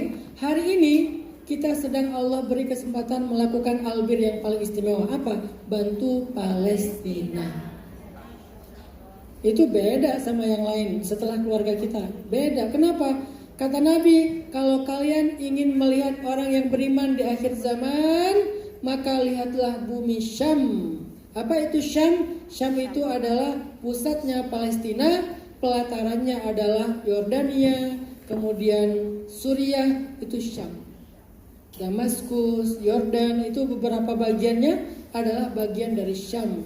Tapi pusatnya Al-Aqsa, Palestina. Maka kalau kalian ingin melihat orang beriman di akhir zaman, yang sabar, yang tabah, yang bertahan, yang gak banyak mengeluh, yang ikhlas dengan segala ujian hidupnya, maka lihatlah Syam, Palestina. Maka siapa yang ingin ditolong oleh orang-orang Palestina kelak di akhirat, tolonglah mereka di dunia. Karena mereka itu para hafiz-hafiz Al-Quran, teman-teman. Anak-anak kecil 7 tahun udah hafiz. Yang meninggal dibom di rumah sakit itu isinya lebih dari sepertiganya itu para hafiz. Karena di sana ngafal Quran itu udah umum. Semua anak lulus SD itu hafal Quran. Bahkan setiap bulan Ramadan di Gaza itu mereka mewisuda minimal 20.000 anak kecil yang hafiz. Sampai hari ini korban anak kecil itu udah sekitar 1.800. Padahal setiap tahun yang diwisuda itu lebih dari 20.000. Berarti kalau 1.800 kemungkinan besar yang korban itu rata-rata hafiz, kecuali bayi-bayi. Tapi kalau bayi, mereka nggak punya dosa. Kalau udah dewasa, mereka para penghafal Quran. Maka sangat layak kalau kita berharap mereka yang tidak punya dosa ini atau penghafal Quran ini kelak akan nolong kita setelah Rasulullah di padang mahsyar, di hari kiamat. Bagaimana cara biar bisa ditolong sama mereka? Jadilah saudara mereka. Bagaimana cara menjadi saudara mereka? Jadilah orang yang pertama membantu mereka ketika mereka susah. Siapa yang membantu mereka di dunia, Allah akan izinkan mereka membantu kita kelak di akhirat. Jadi hari ini nanti kita akan ikut dalam program infak fi sabilillah. Bisa untuk Palestina, bisa untuk dakwah, bisa untuk anak-anak penghafal Al-Quran di Indonesia. Bukan hanya Palestina, kan kita juga mikirin negeri kita ya. Saya sekarang lagi bikin sekolah gratis, SD gratis, SMA gratis, kemudian bikin satu kawasan namanya pesan_tren, bukan pondok pesantren. Kenapa nggak bikin pondok pesantren, Ustadz? Karena saya bukan kiai, jadi saya nggak bikin pondok. Saya cuma seorang guru ngaji kecil, guru ngaji dari kampung, jadi saya nggak mampu bikin pondok pesantren. Saya bisa bikinnya pesan_tren. Apa itu pesan_tren? Tempat anak muda putus sekolah belajar, tempat anak geng motor belajar, tempat anak street belajar, anak pang belajar, anak-anak jalanan belajar. Bukan tempat santri-santri yang ngaji kitab yang udah hebat, tapi untuk mereka yang justru terabaikan dari dakwah. Tapi Masya Allah, beberapa santri kita, bukan santri, kita nyebutnya siswa karena bukan pondok, beberapa siswa kita sudah hafiz Al-Quran. Dan kita menyediakan sekolah gratis. Ada siswa kita tuh mantan geng motor, yang dia tuh tatoan semuanya, sekarang udah bisa ngaji, bahkan udah jadi guru ngaji. Ada yang kemarin tuh sakit lumpuh, orang tuanya fakir, bukan cuma miskin, nggak mampu berobat, akhirnya kita bantu berobat, sekarang malah udah belajar mandiri, dia udah bisa menafkahi keluarga, kerja, dan kita yang membiayainya. Artinya saya bikin sekolah gratis itu adalah bentuk kontribusi saya dalam dakwah. Dan alhamdulillah kemarin NU mengadakan nominasi Santri Award 2023. Dan alhamdulillah saya dapat award sebagai santri inspirasi di bidang dakwah 3 orang. Urutan pertamanya adalah Anana Taki, kemudian yang kedua Gus Ikdam, kemudian yang ketiga Ning Laila. Ayo. Karena apa? Karena program-program inspiratif di bidang dakwah. Ini bukan kehebatan saya. Saya cuma mau kasih tahu kita sedang melakukan sesuatu, teman-teman. Kita nggak tinggal diam. Selain kita peduli kepada Palestina, kita juga sangat peduli kepada Indonesia. Kita melakukan apa yang kita bisa. Saya kalau mau bikin sekolah yang berbayar mahal bisa banget, dan untung kan. Coba bayangin sekali masuk sekolah SD, SD kita tuh 9 hektar, ada tempat berkuda sendiri, ini lagi mau bikin kolam renang, ada kebun yang bagus, ada ternak, setiap kali panen mereka bawa pulang hasil panen itu gratis. Di Indonesia sekolah yang kayak gini nih, harga biaya masuknya tuh 40 juta paling murah. Kalau saya menerima setiap tahun 100 siswa, berapa keuntungan saya? Miliaran ya? Tapi saya nggak mau bikin sekolah yang mahal, saya justru bikin sekolah gratis. Ada kolam renang, ada farming, ada stable berkuda. Kemarin saya ke Irfan Hakim pengen belajar bikin sarang burung yang gede namanya aviari. Nanti ada aviari, tapi semuanya gratis. Walaupun gratis, gurunya nggak boleh di bawah UMR. Jadi jangan gratis, tapi gurunya disiksa. Gurunya minimal di atas UMR, maksimalnya saya pengen 3 kali lipat UMR.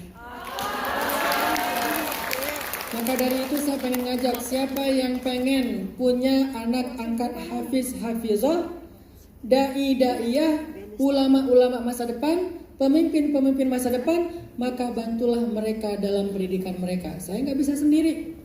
Kita bangun asrama, sekarang kita lagi mau nambah 1 asrama lagi untuk nanti habis Ramadan kita akan menampung tambahan siswa. Tapi kita nggak mau ada siswa yang bayar Rp1 pun. Maka kita mencoba untuk memfasilitasi siapa yang pengen bangun asrama, untuk orang yang pengen belajar jadi orang bener lah. Ini bukan pondok pesantren Kitab Kuning ya, tetapi untuk mereka yang kasihan, tatoan, narkoba, seks bebas, pornografi, mental issue. Gak ada yang peduli dengan mereka. Bahkan saya pernah mendapatkan salah satu anak muda yang meninggalnya tuh kejang-kejang di jalan. Kenapa? Pengaruh narkoba. Dan Indonesia sekarang darurat narkoba selain pornografi. Siapa yang menolong mereka kalau bukan kita? Ketika kita menolong anak-anak ini yang kita gak kenal, Allah yang akan menjaga anak-anak kita di rumah. Amin.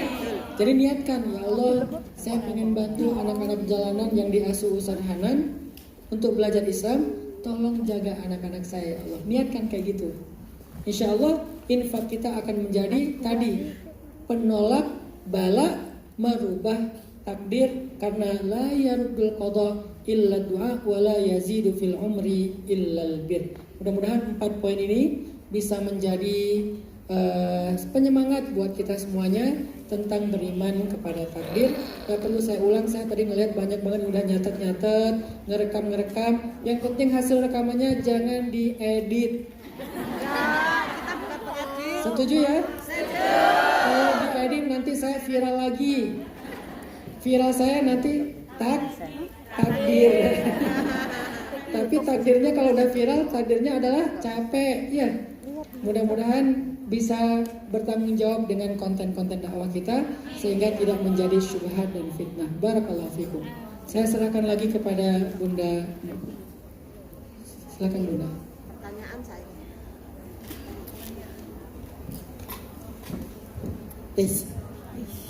Jadi panitia siap ya.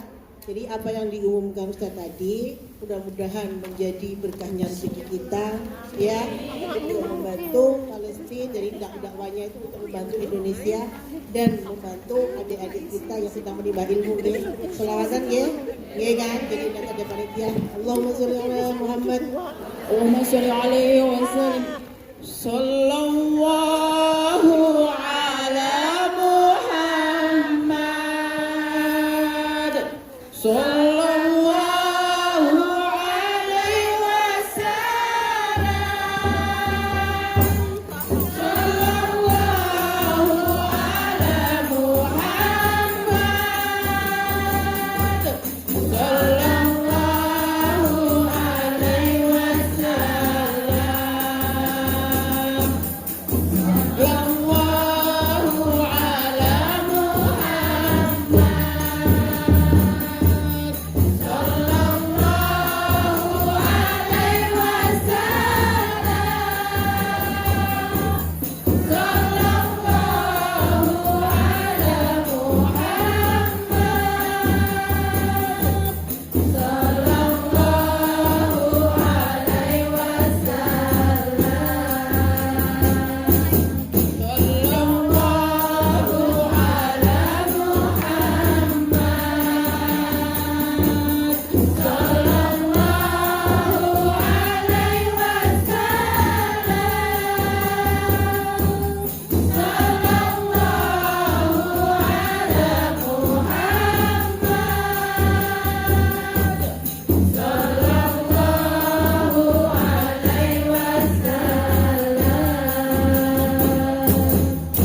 Ikhlas?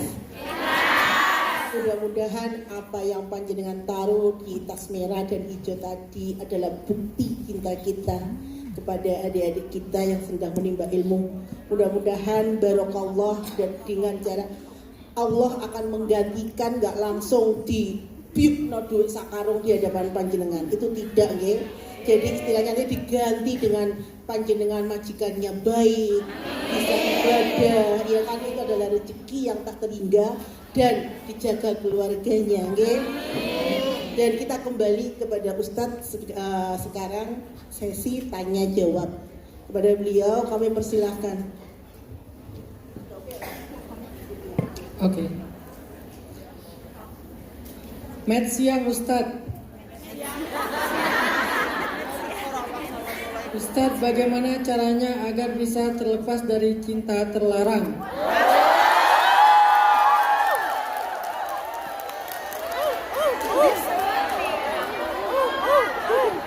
Yang namanya terlarang itu bukan cinta, tapi cinta itu adalah perasaan yang suci dan anugerah dari Allah. Jangan pernah kotori cinta dengan kata terlarang. Kita disuruh mencintai, bukan dilarang.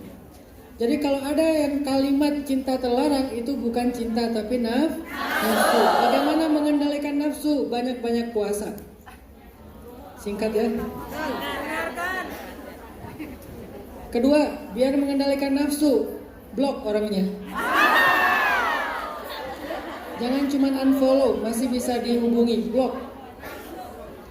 Setelah diblok, Ustaz hatinya belum rela, minta sama Allah, ya Allah jauhkan hatiku dari fitnah. Biar Allah yang menyelamatkan hati kita, tapi kita yang ikhtiar. Syariatnya blok, hakikatnya doa. Nanti Allah yang akan melindungi hati kita. Itu bukan cinta. Ustadz, dulu saya pernah membuat kesalahan yang sangat fatal, tapi saya berusaha bertanggung jawab secara finansial. Walaupun anak saya masih saya titipkan kepada kedua orang tua saya, tapi kalau menurut mereka ada kekurangan dari finansialnya, mereka selalu mengungkit masa lalu saya. Mohon petunjuk sikap dan jawaban apa yang saya lakukan agar tidak terkesan membantah omongan keluarga.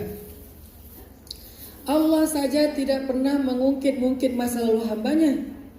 Kalau dia sudah menyesal dan bertaubat, maka di sisi Allah dia adalah orang yang bersih dari dosa. Di sisi Allah dia orang yang bersih dari dosa. Kalau Allah nggak mengungkit, maka siapapun di antara manusia yang membicarakannya, anggap aja itu adalah angin lalu. Jangan terlalu difikirkan. Kenapa? Karena itu tidak akan merubah apapun dalam hidup kita. Yang memuliakan dan menghinakan kita adalah Allah. Yang membahagiakan dan menyengsarakan kita adalah Allah. Kata-kata manusia tidak akan berpengaruh kepada kita. Justru makin diomongin makin untung. Kenapa kita diomongin malah untung? Karena dia lagi mentransfer pahala kepada kita. Termasuk keluarga, Ustadz, termasuk keluarga. Maka konsisten saja dengan tanggung jawab kita menafkahi semampu kita, seikhtiarnya kita, sesungguh-sungguhnya kita. Adapun mereka yang mengungkit-ungkit, mereka itu sebetulnya sedang mentransfer pahala untuk kita. Ada perempuan malamnya rajin tahajud, paginya rajin gibah. Malamnya zikir, paginya lambe syariah.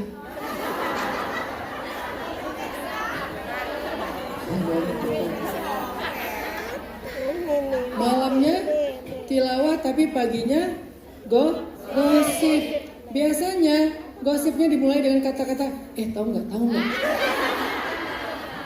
Lalu dilanjut dengan kalimat masa sih nggak nyangka ya. Akhirnya jadi panjang. Maka dia sedang mentransfer pahala. Ustadz, saya mau tanya, saya menikah 2 kali, kok selalu dibohongi? Suami pertama selingkuh, lalu cerai. Suami kedua korupsi dengan uang yang saya kirim. Tuh kan saya katain juga tadi, uangnya teko ternyata.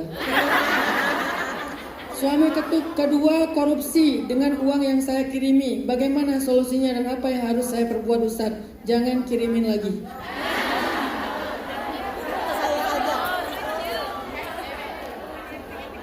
Kalau udah cerai, ini nggak tahu nih udah cerai belum dengan suami kedua. Jangan kirimin. Kenapa? Tidak ada kewajiban kalian menafkahi laki-laki. Kecuali laki-lakinya darurat. Contoh, uzur, dia stroke. Jangan sampai dia udah stroke, aku tidak mau berkewajiban menafkahi kamu, jadi kamu cari kerja sendiri. Orang stroke, itu namanya darurat. Kalau dia sehat, normal, suruh dia kerja. Kalau dia lapar dia adalah bagian dari apa? Ibadah. Bagian dari takdir, betul. Jangan kirimin. Kalau mau ngirimin ke anak, jangan ke suami. Ini kalau video saya direkam terus disebar, saya jadi musuh para suami. Karena saya terlalu banyak mengenal, walaupun ini nggak semua laki-laki ya, saya terlalu banyak mengenal laki-laki di beberapa tempat itu terlalu manja dengan istrinya. Saya pergi ke pasar, di pasar yang jualan ibu-ibu. Suaminya ngapain? Ngopi sama makan ketan.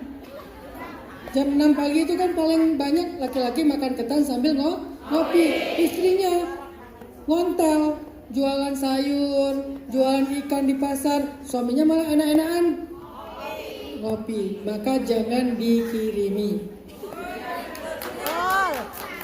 Pasti dimaafin, tapi jangan dikirimin. Saya mau tanya Ustadz, apakah saya berdosa tidak mendengarkan omongan ibu saya yang menjerumuskan saya dengan memisahkan saya dengan suami? Saya menjauh komunikasi dengan dia, ibu saya, karena selalu hanya nanya masalah uang. Karena posisi saya masih baru dan masih ada potongan agensi yang artinya gaji saya belum full. Tapi saya selalu berusaha menyisihkan rezeki untuk ibu saya. Alasan saya berangkat untuk membantu ekonomi keluarga. Apakah saya harus menanggung semuanya padahal saya masih punya suami Ustadz? Suami yang nanggung. Laki-laki ketika menikahi perempuan, dia bukan menikahi satu orang, tapi menikahi satu keluarga.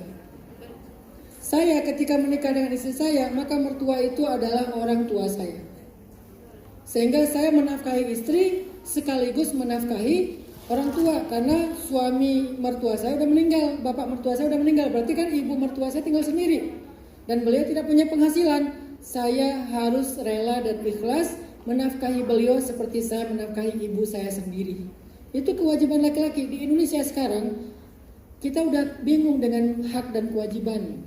Makanya perempuan yang jadi korban, perempuan yang harus berjuang, perempuan yang harus susah payah. Padahal perempuan itu fitrahnya adalah dinafkahi, bukan menafkahi. Ustaz kok kejam sekali? Ya emang kayak gitu harusnya. Saya agak marah dengan laki-laki yang manja kepada istrinya. Laki-laki itu harus tangguh. Yang berikutnya, dengan menyadari saya sendiri penuh dengan dosa, apakah Allah tetap akan memberi saya jodoh di dunia untuk saya, Ustadz?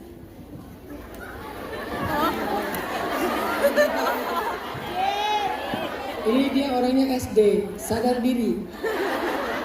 Dan nyadar dirinya itu penuh dosa, tapi dia masih berharap punya jodoh yang terbaik. Bisa nggak Ustadz? Bisa.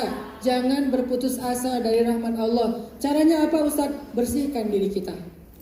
Bagaimana membersihkan diri? 1, taubat. 2, tebuslah, bayarlah hutang dosa dengan amal soleh di masa sekarang. Dulu apa dosa kita? Banyak, maka sekarang tebus dan bayar hutang dosa itu dengan amal soleh.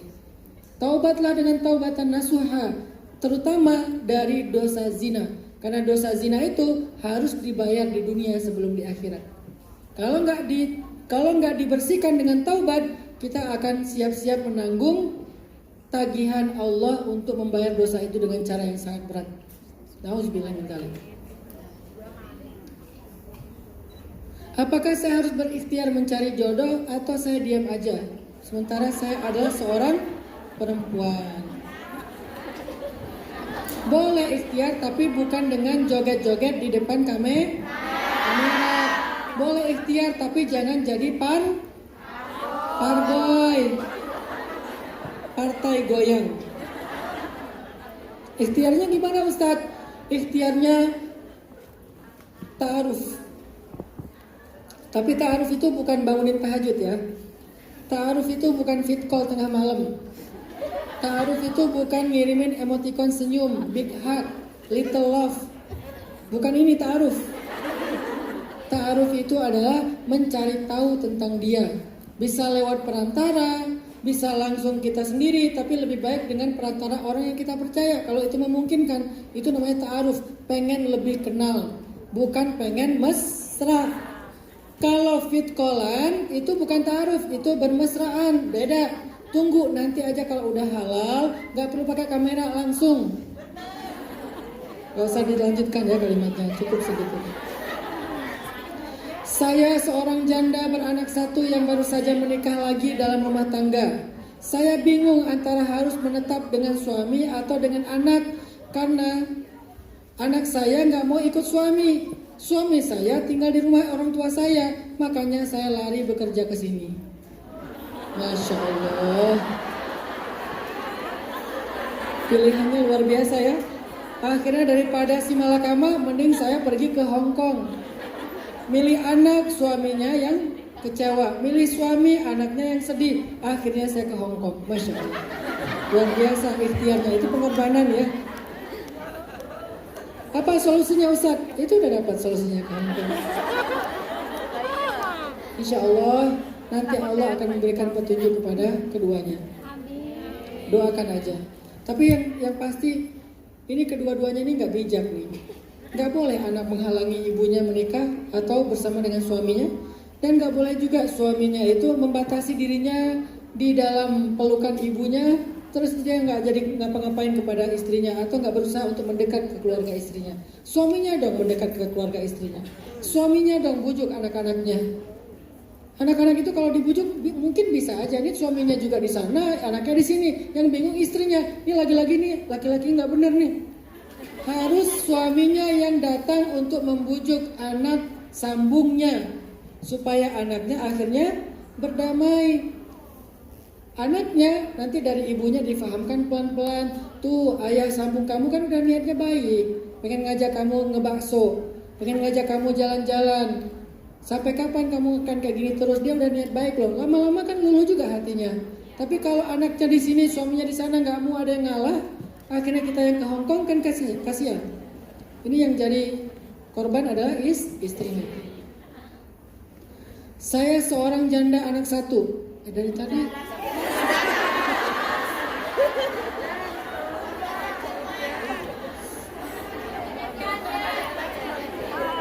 Bisa bikin komunitas ya di sini ya.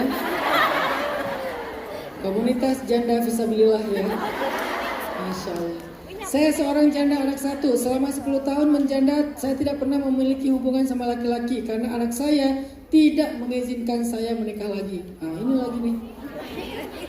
Tapi sekarang ada laki-laki yang mau serius dan mau menikahi saya, Ustadz. Saya berniat menerima dia, tapi anak saya tidak mengizinkan buat menikah lagi. Bahkan saya diancam anak saya akan bunuh diri kalau saya menikah lagi. Apa yang harus saya lakukan, Ustaz? Coba banyak-banyak zikir la haula wala quwata illa billah. Tahu nggak keajaiban kalimat zikir itu? Itulah kalimat yang mendatangkan keajaiban dalam hidup kita. Kalau pengen melihat keajaiban, coba sehari minimal 100 kali la haula wala quwata illa billah. Terus secara syariat, gak boleh anak itu melarang ibunya menikah, apalagi ibunya janda.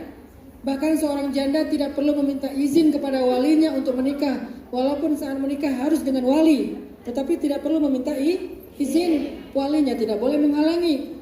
Maka walinya hanya boleh untuk menikahkan. Tidak perlu dimintakan izin, kecuali dia melakukan dosa, yaitu dengan murtad atau menikah dengan yang berbeda keyakinan agama. Apalagi anaknya, gak boleh dia melarang sampai ngancam-ngancam bunuh diri. Gak mudah pasti bagi seorang ibu. Kalau anak sudah ngomong kayak gini, maka la haula wala quwata illa billah. Saya minta doa semoga mendapatkan majikan karena waktunya saya cuma tinggal sampai 28 atau 29 Oktober. Biasanya kalau udah lewat waktu gimana? Harus pulang ya?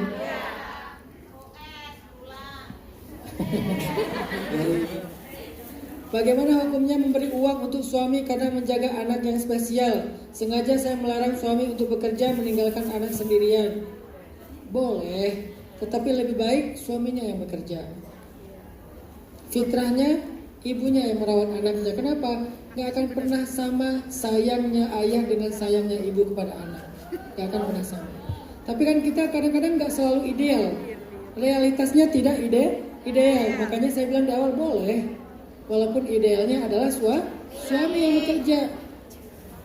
Sabar ya teman-teman semuanya. Kalau kalian adalah mungkin menjadi seperti ini karena laki-lakinya belum ideal. Laki-laki ini kayaknya harus lebih sering lagi ikut taklim nih.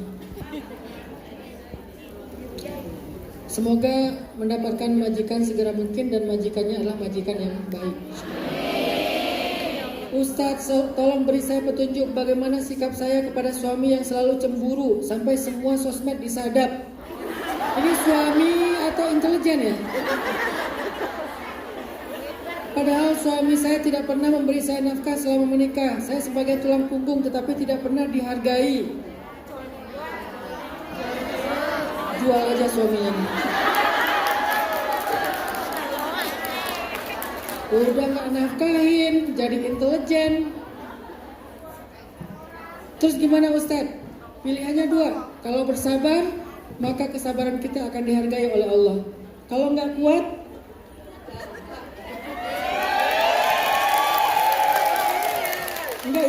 bukan bunganya, duitnya. Keren, Masya Allah. Keren warna duitnya ya. Makasih ya. Jazakillahu khair.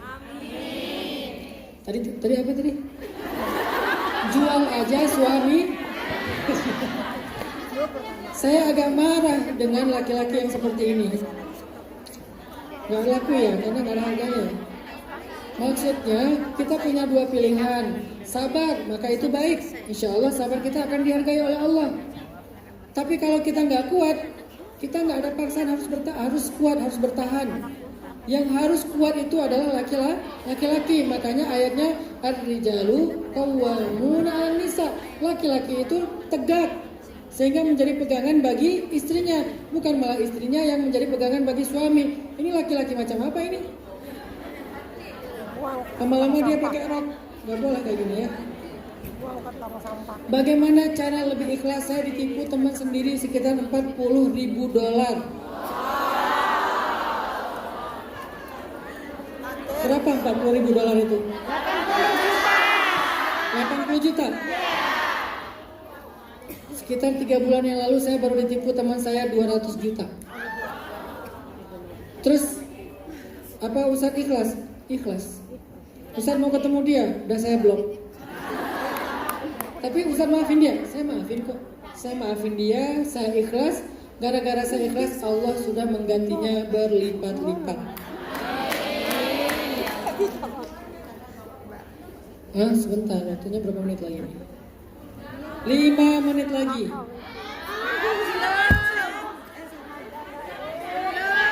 Masih 12.25. Bagaimana hukumnya ketika suami menyedekahkan istrinya kepada laki-laki lain?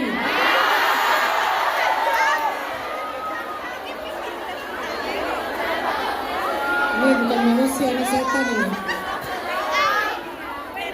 Ya, ini setan, bukan manusia. Saya di Hongkong kenapa jadi galak gini ya? Biasanya saya sabar, ya libatkan Allah. Tiba-tiba saya jadi marah gini, ini nggak benar pertanyaannya semuanya. Semuanya tentang laki-laki yang nggak benar ya. Udah saya tahu semua isi pertanyaannya adalah tentang laki-laki yang nggak benar. Makanya mintalah kepada Allah dengan doa yang sungguh-sungguh, ya Allah, datangkan laki-laki yang soleh kepada saya, kepada anak-anak perempuan saya. Karena kita nggak bisa menilai laki-laki itu di depannya. Laki-laki itu, ini saya kasih satu rahasia laki-laki ya. Laki-laki jago acting. Laki-laki itu jago acting. Terus gimana kita tahu dia jujur atau enggak? Minta sama yang Maha Tahu, Allah Subhanahu wa taala, dan jalankan hubungan sesuai dengan syariat Allah biar kita tidak terjebak kepada acting. Saya kira demikian. Ini maaf kalau nggak semuanya bisa dijawab, tapi saya tahu rata-rata tentang laki-laki.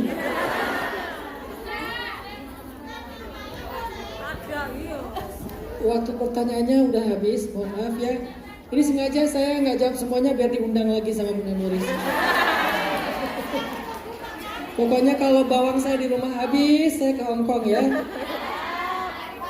Takdir, tunggu Valentine, oke. Oh ya, tapi kan saya bukan calon, jadi saya bebas. Saya netral ya, jadi nggak ada pemilu-pemiluan dengan saya, tidak ada politik-politikan, netral. Saya tahu Bunda kemana.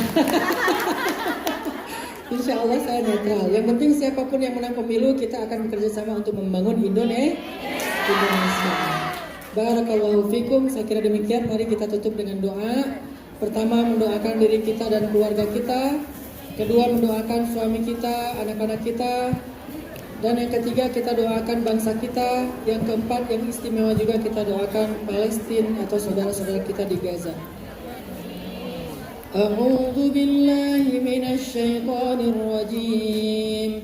Bismillahirrahmanirrahim. Allahumma lakal hamdu kulluhu wa lakal syukru kulluhu wa ilaika yurja'ul amru kulluhu sirru wa alaniyatuh fa ahlun anta an tuhmad wa ahlun anta an tu'bad la ilaha illa antal ahad الصمد الذي لم يلد ولم يولد ولم يكن له كفوا أحد اللهم صل على سيدنا محمد وعلى آله وأصحابه أجمعين اللهم اغفر لنا ذنوبنا ولوالدينا وارحمهما كما ربيانا صغارا اللهم إنا نسألك رضاك والجنة ونعوذ بك من سخطك والنار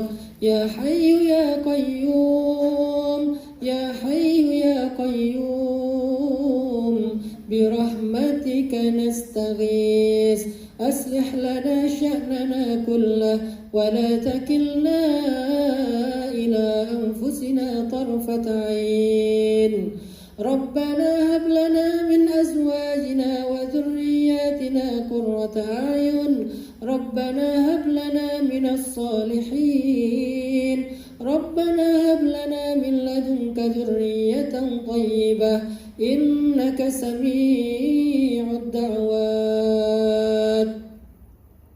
اللهم أعز الإسلام والمسلمين اللهم انصر المسلمين في فلسطين اللهم انصر إخواننا المسلمين المستضعفين في غزة اللهم تقبل شهداءهم وارحم أمواتهم اللهم وحد صفوفهم وسدد رميهم واشف جرحاهم وألف بين قلوبهم اللهم كن لهم ولا تكن عليهم اللهم انصرهم فإنك خير الناصرين وافتح لهم فإنك خير الفاتحين اللهم إنا نسألك أن تحرر المسجد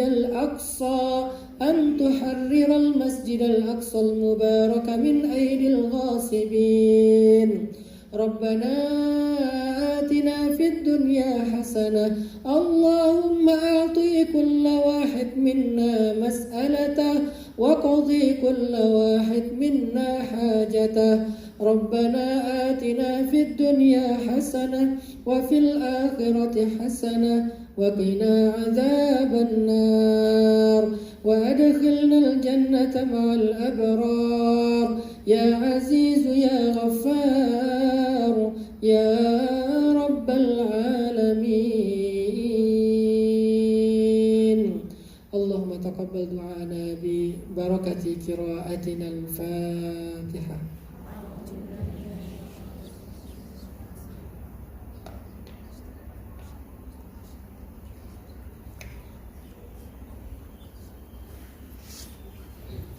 Alhamdulillahirrabbilalamin. Semoga kita menjadi orang yang beriman kepada takdir, dan semoga iman kita kepada takdir menjadi obat untuk luka di dalam hati kita. Wassalamualaikum warahmatullahi wabarakatuh.